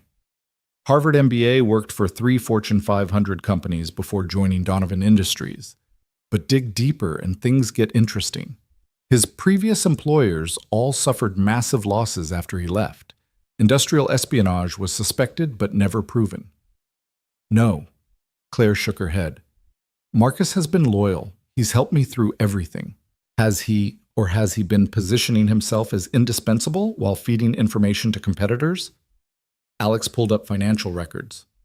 Offshore accounts in his name totaling $50 million. Payments received over the past 5 years, all from shell companies linked to Petrolin Industries. Claire stared at the evidence, her world reshaping itself once again. Petrolin. They've been trying to buy our solar patents. And Marcus has been helping them position for a hostile takeover. Richard was Plan A, marry into the company, gain control. When that failed, Plan B was to destabilize you enough that the board would sell. When you proved too resilient, Plan C was simply eliminating you. Emma stirred in Ethan's arms, mumbling in her sleep. He carried her to one of the bedrooms, Mrs. Rodriguez following to watch over her. When he returned, Claire was pacing, energy crackling around her like a storm. 5 years. 5 years of trusting him, confiding in him. He knew about Richard's abuse because I told him. He knew my schedules, my fears, my plans, everything. Which is why we're going to use that against him, Jonathan said. Marcus doesn't know we're on to him. He thinks you're still at the hotel or heading to one of your known safe houses. We can use that. How? You're going to call him, tell him you're scared that you need his help. Arrange a meeting somewhere we control. When he shows up, we take him and anyone else involved. Use me as bait. Use yourself as the queen on the chessboard, Jonathan corrected. The most powerful piece, but also the most valuable target. No, Ethan said flatly. Absolutely not. We're not dangling Claire in front of these people like meat before sharks. It's not your decision, Claire said quietly. The hell it isn't. You want to talk about choices? This is mine. I choose not to let the woman I love walk into an obvious trap. Even if it's the only way to end this. There's always another way. Not always, Jonathan interjected. Sometimes the only way out is through. Claire understands this. It's why she's survived this long in a world that wanted to destroy her. The argument might have continued, but Alex suddenly sat up straight. We have a problem. Multiple vehicles approaching from the south. Military-grade heat signatures. They found us. Jonathan moved with surprising speed for his age, grabbing weapons and tossing them to the massive man. Paulo defensive positions. Alex wipe everything and prepare for evac. Claire, Ethan, get the child and the old woman. Back exit leads to a boat dock. Take the speedboat, head north across the lake. There's another safe house on the Canadian side. What about you? Claire demanded. We'll buy you time. Uncle, this is what your father paid me to do. Protect you when he couldn't. Jonathan checked his rifle with practiced efficiency.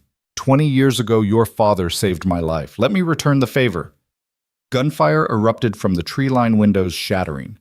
Ethan threw himself over Claire, pulling her behind an overturned table as bullets chewed into the walls. Emma! He started to rise, but Claire held him down.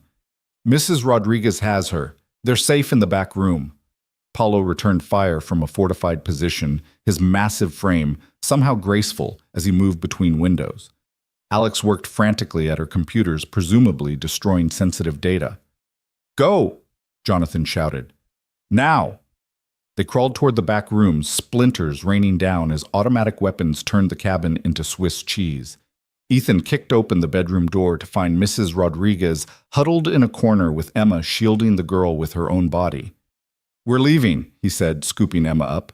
She was awake, terrified, but silent, her arms tight around his neck. The back exit was clear, but the 100 yards to the boat dock stretched like miles.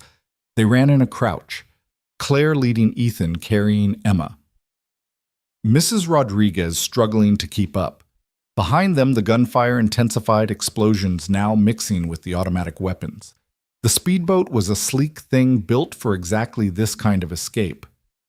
Claire jumped in, turning to help Mrs. Rodriguez while Ethan passed Emma down. As he climbed in himself, men emerged from the forest, weapons raised.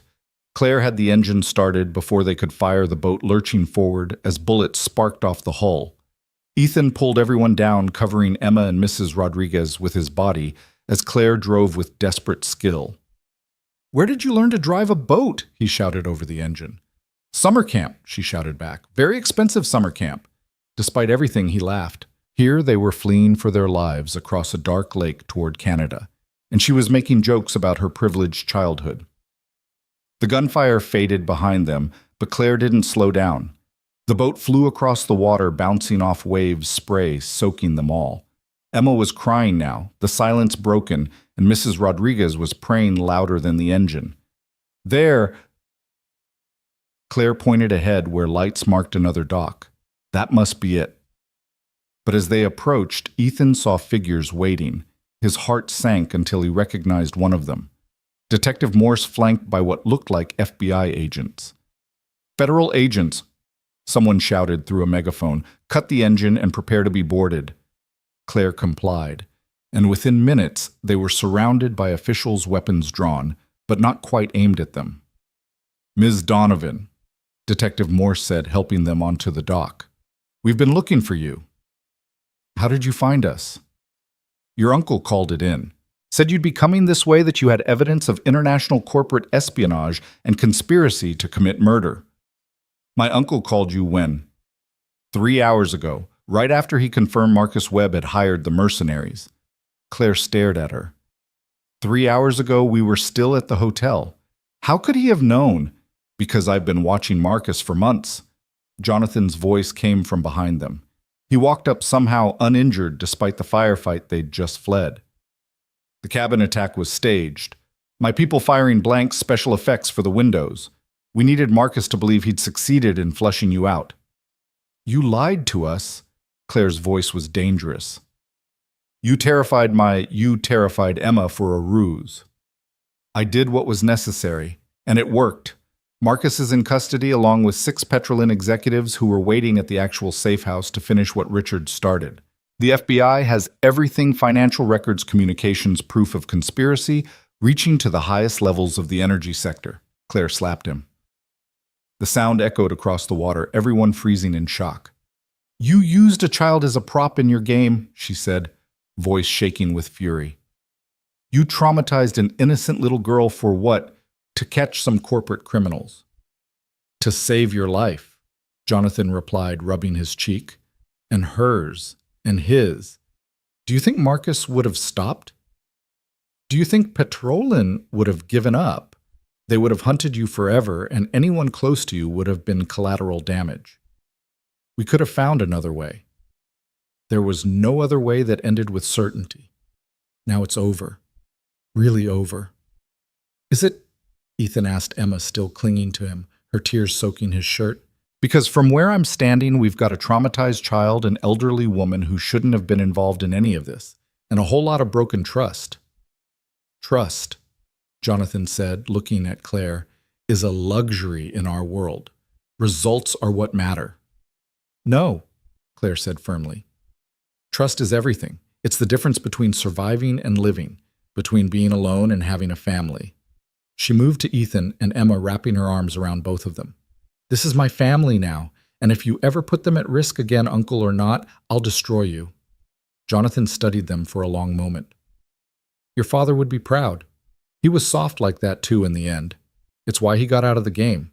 He turned to leave, then paused. For what it's worth, I am sorry about the child. That wasn't supposed to be part of it. After he left, they stood on the dock in the cold night air, a strange group, a billionaire CEO, a warehouse worker, a traumatized child, an elderly neighbor, and various federal agents trying to figure out what to do with them. Ms. Donovan, Detective Morse said gently, we need statements, but it can wait until morning. There's a hotel nearby. No hotels, Claire said quickly. No more hotels or safe houses or secure locations. I want to go home. Your penthouse? No. Home. She looked at Ethan. Can we go home? He understood. The apartment small and cramped and ordinary. The place where they'd shared pancakes and stories, where Emma felt safe, where life was real instead of performed. Yeah, he said softly. Let's go home. The FBI drove them back to Chicago, the sun rising as they reached the city. The apartment building looked exactly the same as if the past 24 hours hadn't happened, as if their entire world hadn't tilted off its axis multiple times. Mrs. Rodriguez kissed them all and retreated to her own apartment, muttering about needing tea with brandy in it. Lots of brandy. Emma had fallen asleep again, and Ethan carried her to her room, Claire following.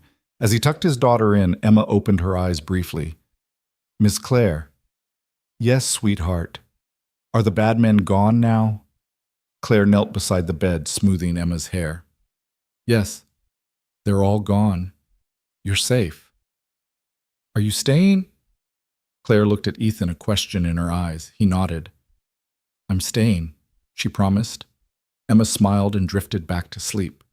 They stood in the doorway for a moment, watching her breathe, reassuring themselves that she was really okay. In the living room, exhaustion finally claimed them.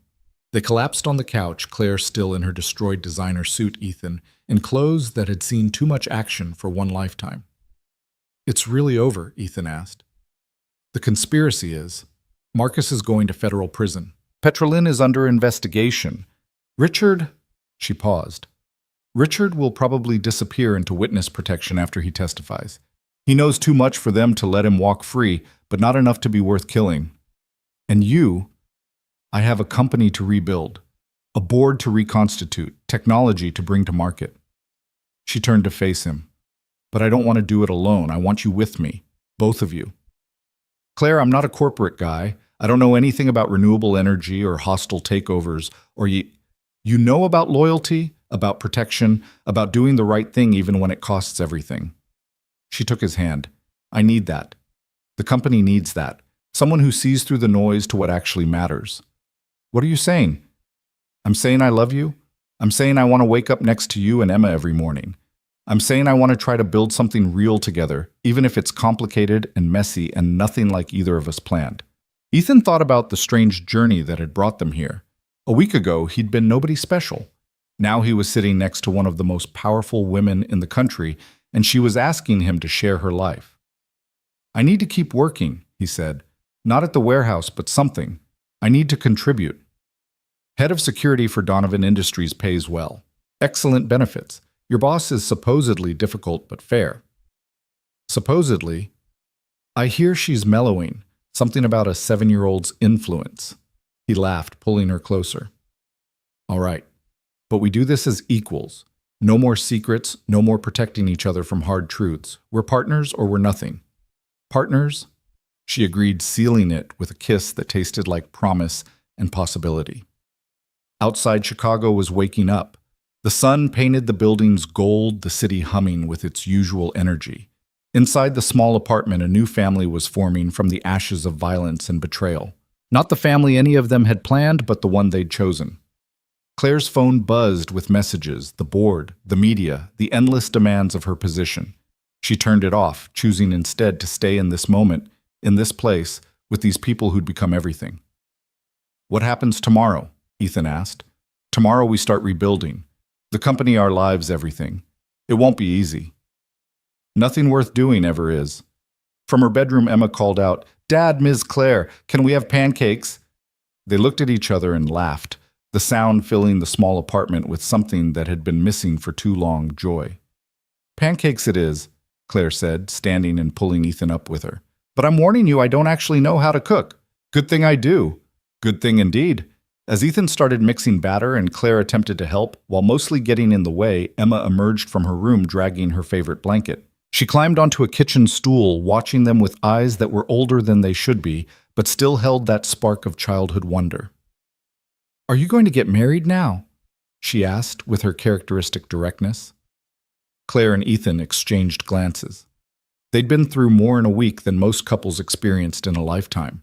But marriage seemed both inevitable and impossibly far away. Someday, Ethan said carefully, when we're ready, when you're ready too, Claire added to Emma. This is your family. You get a say. Emma considered this seriously. I want a fancy dress, and Mrs. Rodriguez has to come, and no bad men with guns. Deal, Claire said solemnly. No bad men with guns at our wedding. Our wedding. Ethan repeated, tasting the words. A week ago, he'd been a widower convinced he'd never love again. Now he was planning a future with a woman who'd turned his entire world upside down. As they ate pancakes and Emma regaled them with plans for their theoretical wedding, Claire's phone rang again. This time it was Mr. Yamamoto. I should take this, she said apologetically. Speakerphone, Ethan said. Partners remember. She smiled and answered on speaker. Mr. Yamamoto. Ms. Donovan, I wanted you to know that the emergency board has voted. You retain your position as CEO with full support. Additionally, we've approved your solar initiative for immediate implementation. We're going to change the world, my dear. We're going to try, Claire said, her eyes on her new family. Also, Yamamoto continued, I've taken the liberty of arranging something. Check your email when you have a moment. Consider it a gift from an old man who remembers what it's like to be young and in love. After he hung up, Claire checked her email. Inside was a deed to a house. Not a mansion, but a real house with a yard and enough bedrooms for a family in a neighborhood with good schools and tree-lined streets. He bought us a house, Ethan said, stunned. He bought us a future, Claire corrected, a place to build from. Emma looked at the pictures on Claire's phone. Does it have room for a dog? Probably, Claire said. Then I approve. And just like that, their future took shape. Not the one any of them had imagined, but one forged in fire and chosen in love.